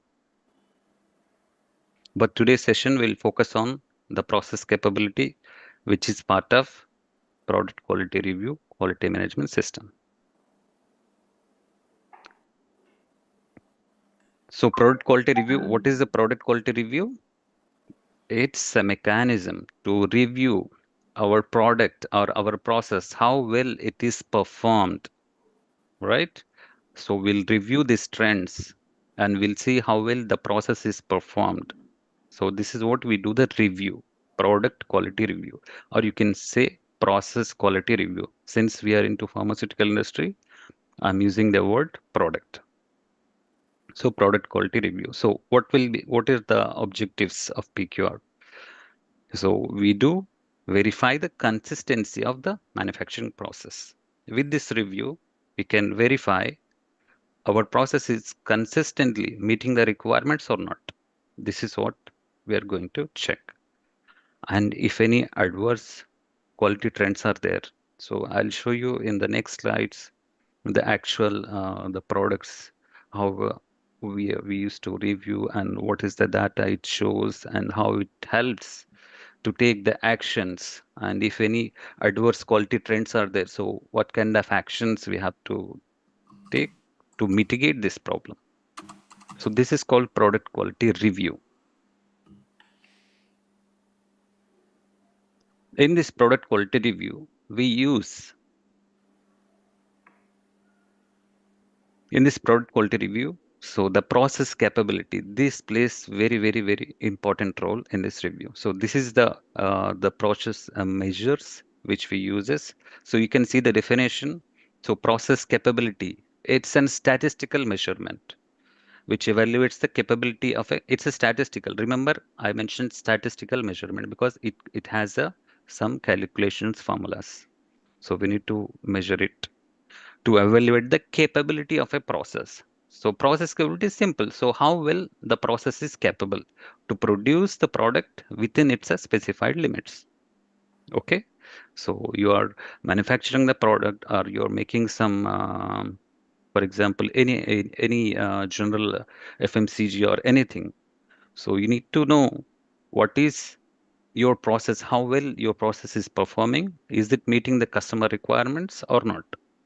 So by this, so we will review all the data of the particular product or batch, and we'll find out whether it's capable to produce the right product within the limits, and also the variability. So whatever the variability is there, so it fits within this defined tolerance range, right?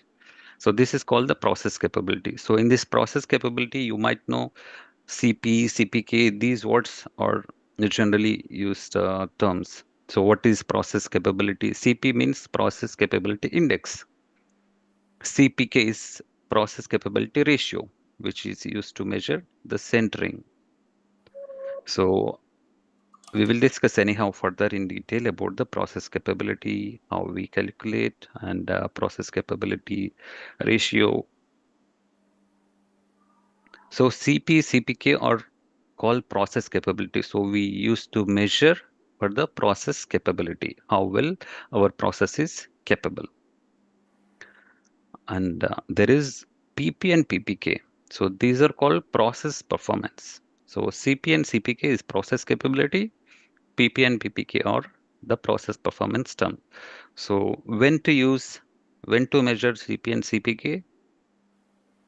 When a process is under statistical control, means the process is already it's optimized and it's under statistical control. So you will use to measure the CP and CPK to know how well your process is performing. Whereas the PP and PPK are it's the process is too new because you are just making the pilot batches or you are just starting the process. So the process is still not under statistical control. That time we'll use the PP and PPK. So now at present, we are not going to discuss in detail about the PP and PPK, but this is yani these PP and PPK are used for the process performance generally when a process too new to determine. Okay.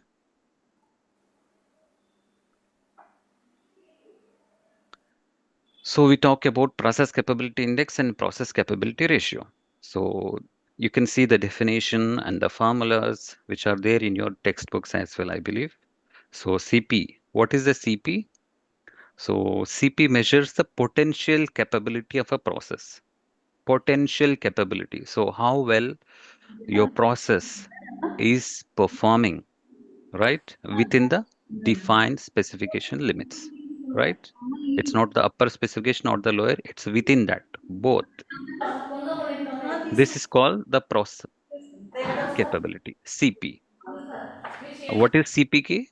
CPK assess the actual capability. It is also looking for the variability, but to know how spread of the data means CPK goes one extra mile and it will see how well your process is between the mean, how spread it was yani, around the mean. This is called process capability ratio CPK. So it assesses the actual. So CPK that consider both process variability. Okay, CP is process variability. Okay, CPK is process variability and process centering. So how well the process means align with the target value. So there is a target value. So you mean is aligned with the target value. This is CPK. So these are the formulas. So it's getting boring, right? So I'll just give you a simple, in a very, very simple way to understand what is the process capability and what is process capability ratio. Okay. But before to that, I just want to give you a general introduction about the sigma. Because if you can see here, if you want to calculate the CP, so you might calculate the 6 sigma here and CPK, there is a formula for 3 sigma. So what is the sigma? What is a sigma? Do you anyone know about sigma? Does anyone know or anyone wants to volunteer the definition and sigma?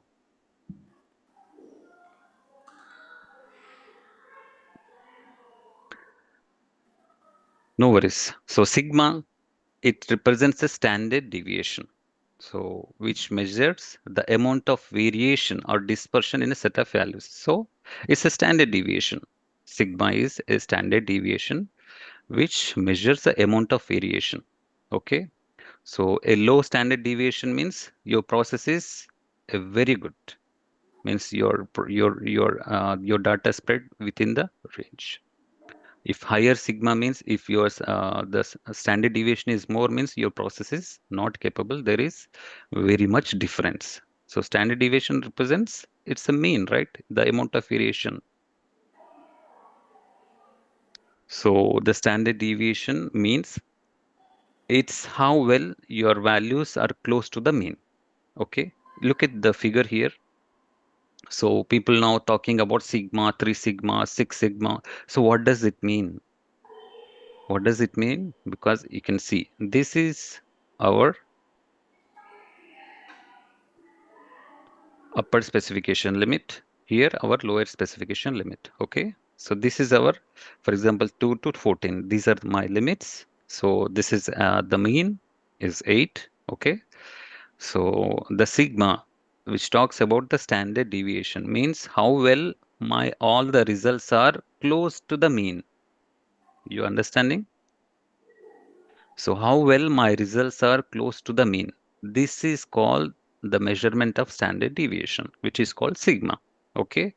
If the 3 sigma means, see, you can see here the 3 sigma curve means this is the mean. My results are spreading more widely. So which means my process is 99.73% of my values are lies within this range. If we are talking about 6 sigma, no, my process is 6 sigma, which means you have very good range and your all values are really close to the mean. So you can see the curve. This is a wider curve, and here 6 sigma is very close values. So you can see in a definition, so 6 sigma means there is not more than 3.4 errors, defects in parts per million. In million units, if you produce, if your process is 6 sigma, there won't be more than 3.4 defects. This is called 6 sigma process. Anyhow, this is not required for you at the moment, but I just want to give you how to, because to calculate the process capability, you might need it to know about the sigma. Sigma is simple. It's a standard deviation. What is the standard deviation means? Your values are how well it is dispersed between the mean, right? If it is your values are closer to this mean means you have good 6 sigma. So this is called 6 sigma. If values are more, it's going further between the mean means this is a 3 sigma, right? So it's getting bored, right? So much stuff. And what is this CP, CPK? So we're talking about formulas and all. To make it very simple, we will use the parking a car in the garage analogy. Okay. So I believe this example will make you really understandable to all your doubts. Okay. And even after this, if you have any doubts, so we can discuss further. So let's use a car and garage example to drive home the concept of CP. Okay. So the process capability here, you can see here, this is the garage. Okay. The garage defines the specification limits. Okay. And your car size represents the process limits, means you did your process and this is a product. So how well this product fits into these specification limits. Okay. So just understand your garage. This is the specification limit and this is the car, which is the process, the product. So how well this fits into the garage. Okay. So this is in a simple way, process capability is voice of customer, means your garage, because you have a garage, this is your specification limit. So by voice of process means how well your processes fits into. So do you understand the definition which we discussed. Process capability means it measures so how well your process is well defined within the specification limit. This is a process capability, right? So you can see here the CP is specification of width, the garage by the process. So upper specification limit and lower specification limit by 6 sigma. Okay, this is a process deviation. So if, for example, if the car is smaller than the garage, if car is smaller than the garage, it means the CP is greater than 1. You understand, because your specification is wider. For example, your specification is 10 to 100, okay, but your car is only 50, example, okay, so it will be fit, yani. So this is your specification limit, it will fit into this. So if your car is very smaller, so it will fit into your specification limit. In that means the CP is greater than 1 for sure, because here is a higher value, here is a lower value, so it will be more than 1 for sure. All right, you are getting what I mean? So the garage defines the specification limits and car size represent the process limit.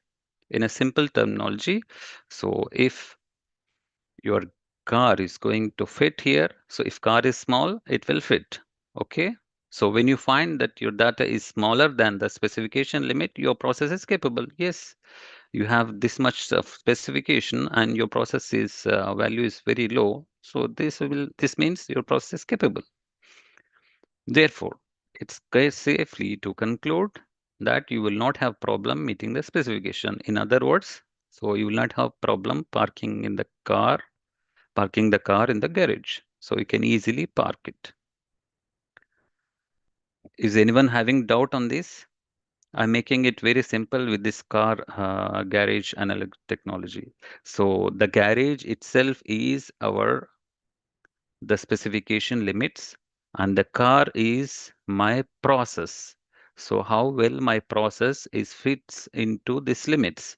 So if my car is smaller than this, means these are my specification limits. If my product is very within this limit, means the process capable. Simple. All right. Here comes the next question. So your process capable, you know now. So in previous image, we have seen our CP is greater than 1. Okay, which as we just learned means the car should fit in the garage. If the car is always centered, see, there is one more thing. So you have a small car, there is a garage, you will park here, okay, but here. So this is a garage, but you have small car, but your car is not centered. So when the car is not centered, you are at the risk of damaging the car as well as the garage, right? So this is where so this means your process is falling outside of the spec limits and not meeting the customer requirements, right? So another process measure is required. So now here, what is important for us? So we remember we discussed about CP is measures the process variability within this defined limits. So your car is going to fit in the garage or not. That is only talking about CP. CPK talks about how well your process is centered, right? This talks about the CPK. Here you can see CPK tells how much clearance can be expected from the side of the car. Here, this is the side of the car to the nearest edge of the garage. Okay. So look at the distance from center of the car to the nearest edge of the garage, then divide by half. So this is the statistical, but you just need to understand here. In this previous, we just saw, so if car is small, it is going to fit. So it's your CP is greater than 1, your process capable, but how well your process is centered. So if it is not centered, you are going to out of the limit, yani, correct? So that's why the CPK, our hero, is CPK enters and to rescue this situation. So CPK, what does it do? So look at the distance. So it measures the the closest edge of the car and divide by half of the width. So in calculation, you can see minimum, the upper specification limit, okay, upper specification limit minus the process mean. What is the mean? 3 sigma, then process mean minus the lower specification limit by 3 sigma. Okay, by this, you can able to know that how well your process is centered. So if this process is not centered, means you are going to hit your garage or your car is not going to fit, means our process is not fitting into these limits. So CPK measures how well our process is centered. Simple. Process capability, it will talk about how well your process is within the tolerance limits. Okay, it's within the limit. See, the car is small and garage is big. But CPK talks about how well your process is centered. This is simple. How well your process is centered talks about the CPK. Okay. So remember, I think all you are having the cars and you have a garage, and so nowadays all the car manufacturers are very smart and they adopt this technique of CPK. And you see, whenever you park the car, there is the indicators, right? The parking sensors, the green light when you do reverse parking. There will be yellow light, green light, red light, which shows that how well your car can be fixed into the particular parking place, and also with the sensors. So this is actually the cars makers made this already, and they want to give you an alarm that your car is not centered or if your car is not properly aligned. So if it is close to that edge, so it will give you the alarm. You're getting now? So this is what talks about the process capable. So that by doing that, the cars companies are making their process also, making it very easy and capable, and how well the process is centered. Okay. So now we have understood the concept of process capability and process capability ratio. Okay. So how to calculate the process capability? Let's do some case studies here. So what we need? So we need to have the process objectives and specification. Just now we have seen the specification is a garage example, and the objective is my car needs to fit into this garage. So we will collect and analyze the data. So you manufacture the cars and you will see that the garages are there and how many cars you manufacture, and you will gather that data and you will collect the CP and CPK and you will monitor and optimize the process. So these are the framework to calculate the CP and CPK. So what kind of tools we have to calculate the CP and CPK? So validated spreadsheets, yes, the formulas which are validated spreadsheets, I'll just show you now, and the control charts and capability analysis software, which is Minitab. So this is a software we use to measure the CP and CPK process capability. So let's see the example. So since we are into pharma industry, so I just want to give you an example of one of the product X. So product X is manufactured 20 batches in this year. Okay. So I have to check now. So the pH, this is one of the critical CPP, critical quality attribute. So critical CQA. So this critical quality attribute, I need to see whether my process is within my process capable or not. Okay. So here is the limit 3.3 to 4. 3.3 is a lower specification and 4 is the upper specification. Okay. So I have 20 batches I manufactured. So I can see that how well my process is capable and it's centered. So I have done the calculation. So based on these 20 readings, so I have the CP value 6.25 and CPK is 5.72. So what does it mean? CPK is 5.72 means, what does it mean? My process is well within capable and it's centered or not?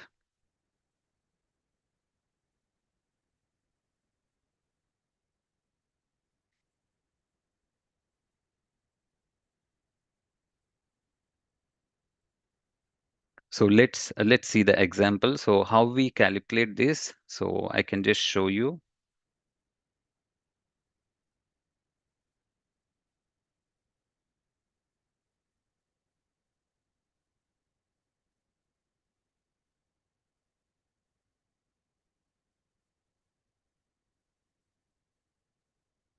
See, this is one of the tool which is I'm using the validated spreadsheet. Okay. So as I told you, product X, I manufactured 20 batches, and this is the pH, the test, which is critical quality attribute for my process. And these are the results. Okay. These are the 20 batches results. And here, this is the validated spreadsheets. Already the formulas are there. So if I give these details, so automatically I can come to know what is my process minimum, maximum, and the range, and CP and CPK. Okay. So this is how we do the calculation by using the validated spreadsheets. Okay. But if you have many tab software, so you just give these details into this and you can just click on the CP values. So you will get the data along with the graph. So we can see the presentation. So here one more parameter also, SA. So I would like to discuss about this. This is also one of the CQA. So here you can see the CPK value is 1.1 and here the CPK value is 5.72. So what does it mean? So let's check the graphs, then you can able to understand.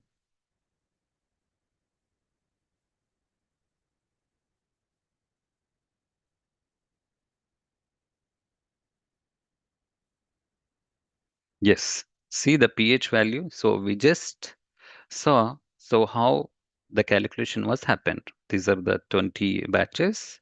So those are the results and we achieve. This is the value. Okay, you can see the graph here.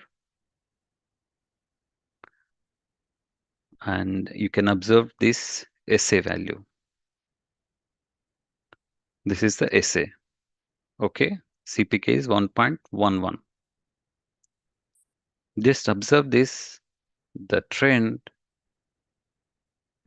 So it's 1.1. If the CP value or CPK value greater than 1 means our process is capable. So in both cases, our process is capable, right? This is and this one in both parameters. But which process is more capable and more centered? pH, right? Because see, the values, it's really how well it is close to the mean. So how well my data is dispersed close to the mean is a CPK. So which talks about CPK 5.72, which means my process is really capable and it's closely, the data is dispersed close to the mean value. Okay. And here, this is also capable SA, but it's distributed compared to pH. So the data is distributed more, data spread is more to the mean value, right? So this is how we need to measure the process capability and process capability index, the ratio. All right. So just an example, I'm just want to give you. So some companies by using the process capability, so they can improve the CP from 1.2 to 1.8. So the Six Sigma methodology, just now we have seen the definition and the topic about the Six Sigma. And one company be it reduced the defects 25% through enhanced quality systems. How they did? Because they have achieved the value less than one. Less than one process capable means the process is not capable. There is an issue. So you have to identify what went wrong. So you need to find out that process and you need to improve that process, right? So you can easily see that, okay, which batch is having the problem here. See, the batch number 17 is having the issue. And you can see here batch number 19. So you have to go and check what was happened, something wrong in these batches, and you have to take the actions accordingly to improve your process. So importance of the cross-functional collaboration. So in this CP calculations, CPK, so this collection of data, you might need the support of all the manufacturing, production, packaging, and all the QC quality control team for the testing. And also we need to learn how well we have to calculate and what is the validated spreadsheet if you don't have the software. So all these things to be considered. And why to focus on process capability? Yes, to meet excellence in quality. And what is excellence in quality means? Yes, consistency. So excellence means it's a simple term. So if you are making consistency in meeting the customer and regulatory requirements, this is a excellency. So we used to use about excellent and this is good means there are consistency in that particular process, meeting the customer regulatory requirements. And we have commitment to continual improvement. This shows the excellence in quality. And the focus on the process capability and quality system because enhances a product reliable. So how well the product is reliable. If you confidently say that your CPK is 5, your CP is 5, which means your process is well under control and the data is very, very centered to the mean value. And to ensure the compliance and customer satisfaction and all. So all these parameters will help you in this. So if you go into the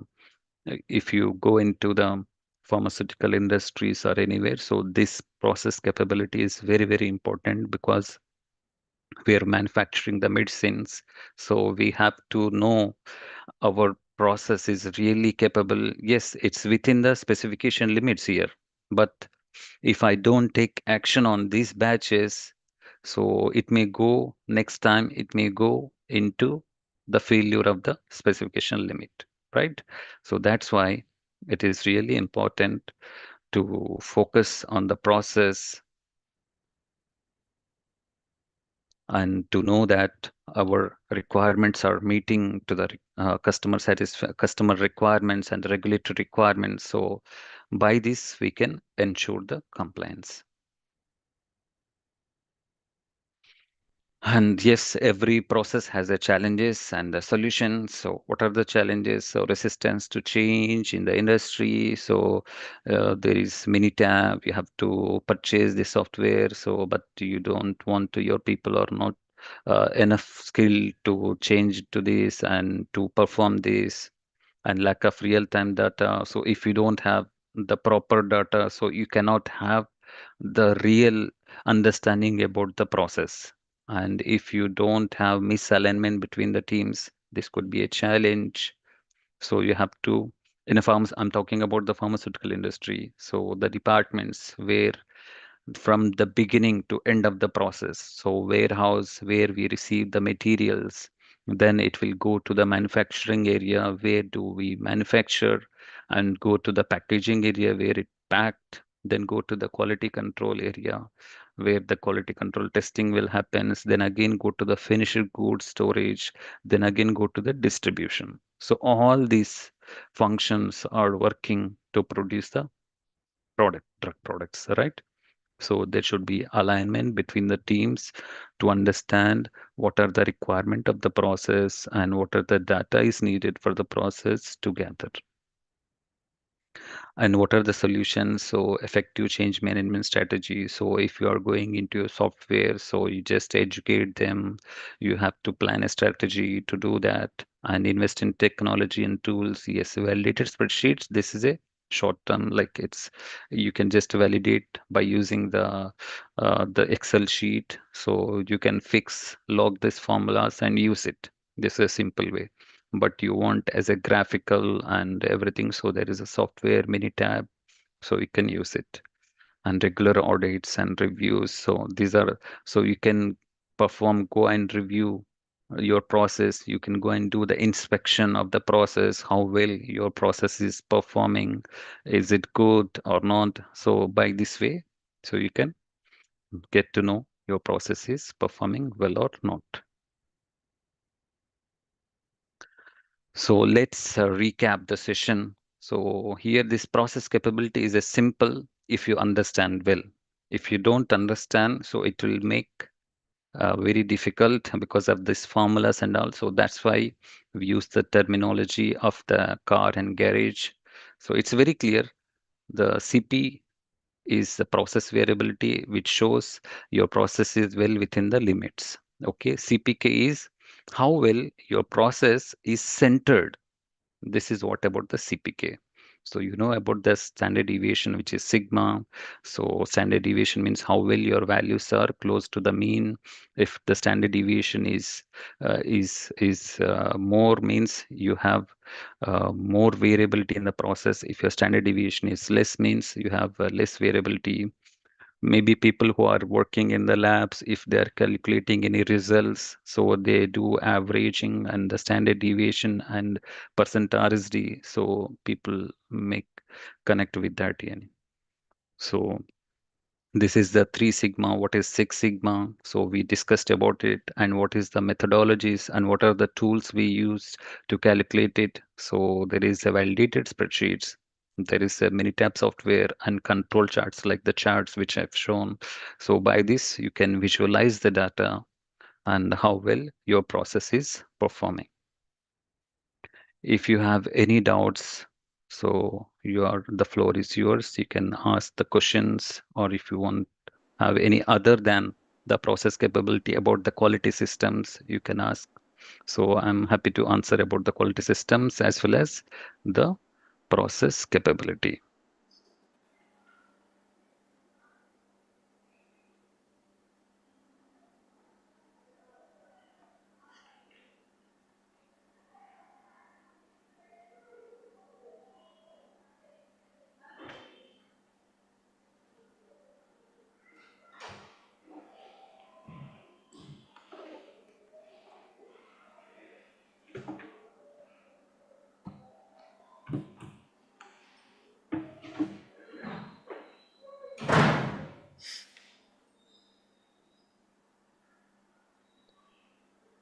Feel free to ask if you like to have any questions about the quality systems also. It's okay. What is the change management? What is the deviation management? What is the CAPA or audits, complaints, anything related to quality management systems and process capability, you can ask. Dear delegates, do you have any questions? Dear delegates, am I audible?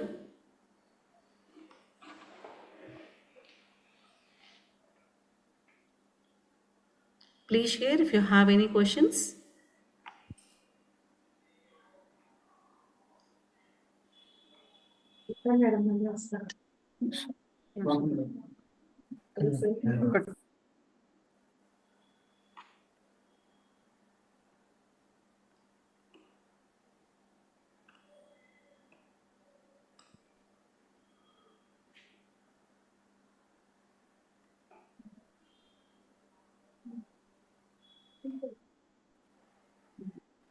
Yes, please. Any questions from the delegates? Actually, the topic is very specific related to the process capability. This topic is suggested by me only because it's there in the quality assurance subject, and I want to hear from the industry personnel so that we can have a clarity on that topic. Means what is going on industry related to that topic exactly. And it's very clear by taking a simple example, it's explained very well. And the same thing we can apply to our pharmaceutical products in each and every step also, that we can understand. Because Mr. Rahim, this topic is not there in other specializations actually. Maybe because of that, there were not many questions here.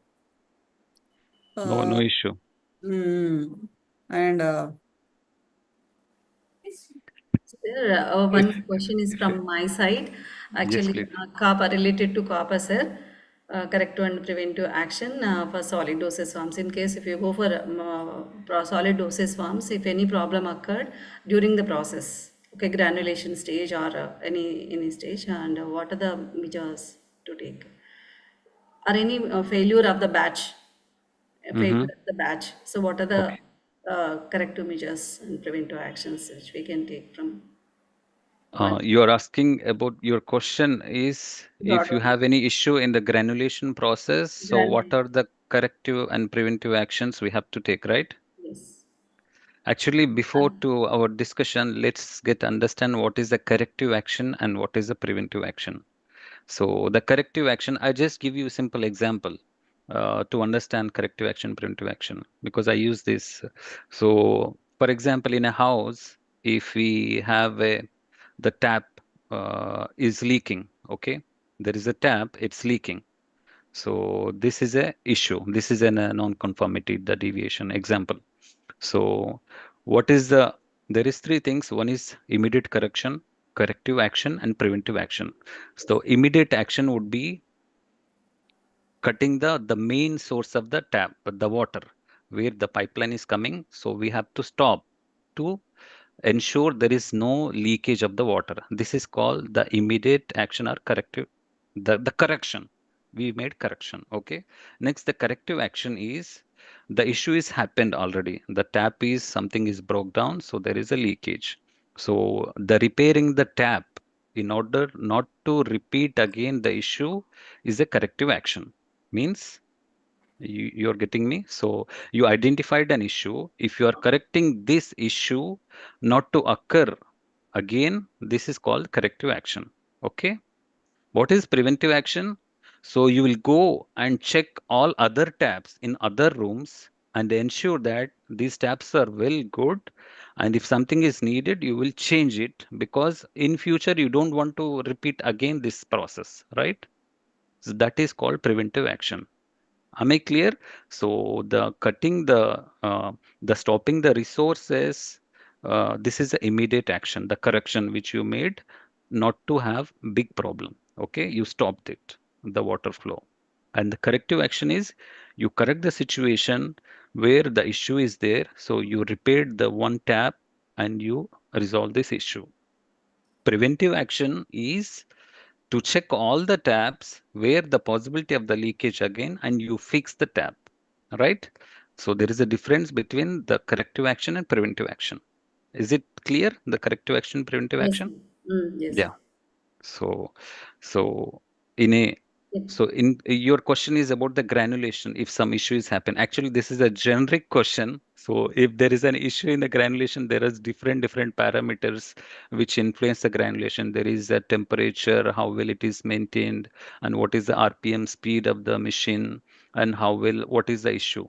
So any corrective action, any preventive action, you need to find out the root cause, identify the root cause, then to correct this issue. So in a simple terminology, so if we have the eye checkup, if we have issue in eye, so we need to go to the eye doctor. Then only he can treat us the eyes and give you, but not to the dental or some any example. Yani. So we need to find out the actual root cause of the issue. For example, in this tap issue, there is a problem in the fixing the I don't know what's the term, the bolts. Okay, so you know that this is the issue, so you have to replace only that. Instead, you are making complete cutting of the pipe and everything, and you're fixing this, doesn't make a sense. So we need to identify what is the issue. In this granulation example, it might be wet granulation or dry granulation, I don't know the process, but example. So what is the RPM of the blender, or what is the temperature? Is the issue with the temperature or the RPM? So you need to find out the actual root cause and you need to fix this. So if RPM issue, so what is the issue with the RPM? Whether the machine is not calibrated or the choppers are not working. So you need to find out and rectify that issue. And if it is related to the temperature, the source of the temperature is not there. Yes, please. We will follow exact procedure protocols to carry out the entire process. So we will complete the process and we'll get the product, and at the end the product fails, something percentage, something less, or some failures in that particular batch. So we will look for the corrective and preventive actions on it. Okay, Correct. where it happened, like, and at which step it is correct. We have to find out. So, and Exactly. exact, it's a, of course, it's a vast process, and each and every step we need to. And exactly, we will do everything, and each and every step we will rectify, or any simple steps that we have to correct it. Actually, my No. question is that, Yeah, sir. yeah. Your question, yes, very good question. So actually, you need to see the complete. If you don't know the actual process where it fails, so you need to have a Yes, sir. complete review of the process. Like from beginning of the, it's called documentation review. There is 5I techniques which we use, and there is Ishikawa diagram, which is man, material, method, machine, and the environment. So all these factors you have to check. So first about the man, is there any operator issue which he did not perform well the process, or the method issue is there? So you need to check complete review. This is called the investigation process. So you need to investigate the complete process from the beginning of the process to end by considering, even we can sometimes we can uh, use the simple 5-way techniques. Why this batch is failed in this result? So what is the parameter is failed?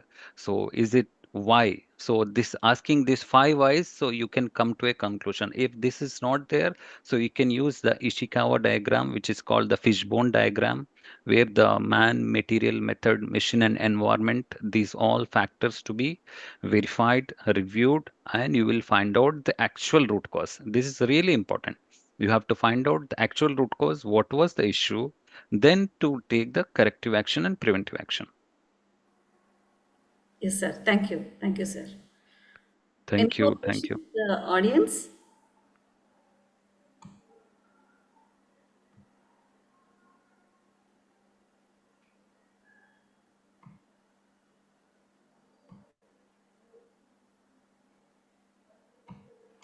Hello? Am I audible?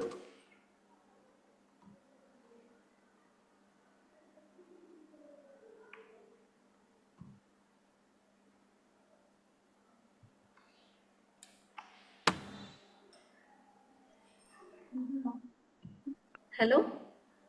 It's audible, Anuradha madam. Yes, yes, ma'am.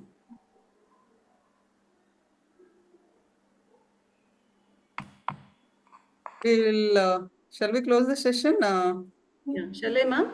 We'll, okay. Yeah, someone? Thanks, There was Rahim. someone. In spite of busy schedule, as you said, thanks once Yeah. again.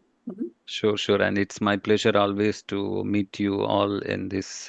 And thank you, Dr. Mamata, and all the team for arranging this session for your faculties. And this is it's a very great idea. And I'm always happy and ready to participate in any events. Yani. I hope this session it makes useful for all the faculties. And if you have any doubts, you can approach Dr. Mamata, and she has my contact. And even you can contact me in LinkedIn. So if you have any questions, so feel free to ask anything about the quality management system or process capability. Thank you. Sir. Sir, madam? Madam? Shall I, madam? Yeah. Okay, sir. Thank you. We would like to extend our sincere gratitude to Mr. Mohammad Rahim, a corporate quality lead at Tabak Pharmaceutical, Saudi Arabia, for his insightful presentation on ensuring excellence through process quality and process capability and quality systems. Thank you, Mr. Rahim, for sharing your valuable expertise with us. With this, we officially close the session. We appreciate your active participation and encouragement throughout the program. Thank you, Rahim, sir. Thank you Thank very you. much. Pleasure is mine, and good luck. Thank you. Yeah, dear colleagues, tomorrow we'll meet again at 10 a.m. So all of you fill the feedback form. So someone asked here, attendance link, please. Only assessment link is there. So we are taking assessment, sir. Based on that, we are taking attendance also. No, We are we have taking posted shots. both the links, dear delegates. We are have posted both the links in the Zoom chat box. Everyone can check it and fill the forms. Both assessment link as well as attendance and speaker feedback link. Both we have posted. Thank you. Thank you, Anand.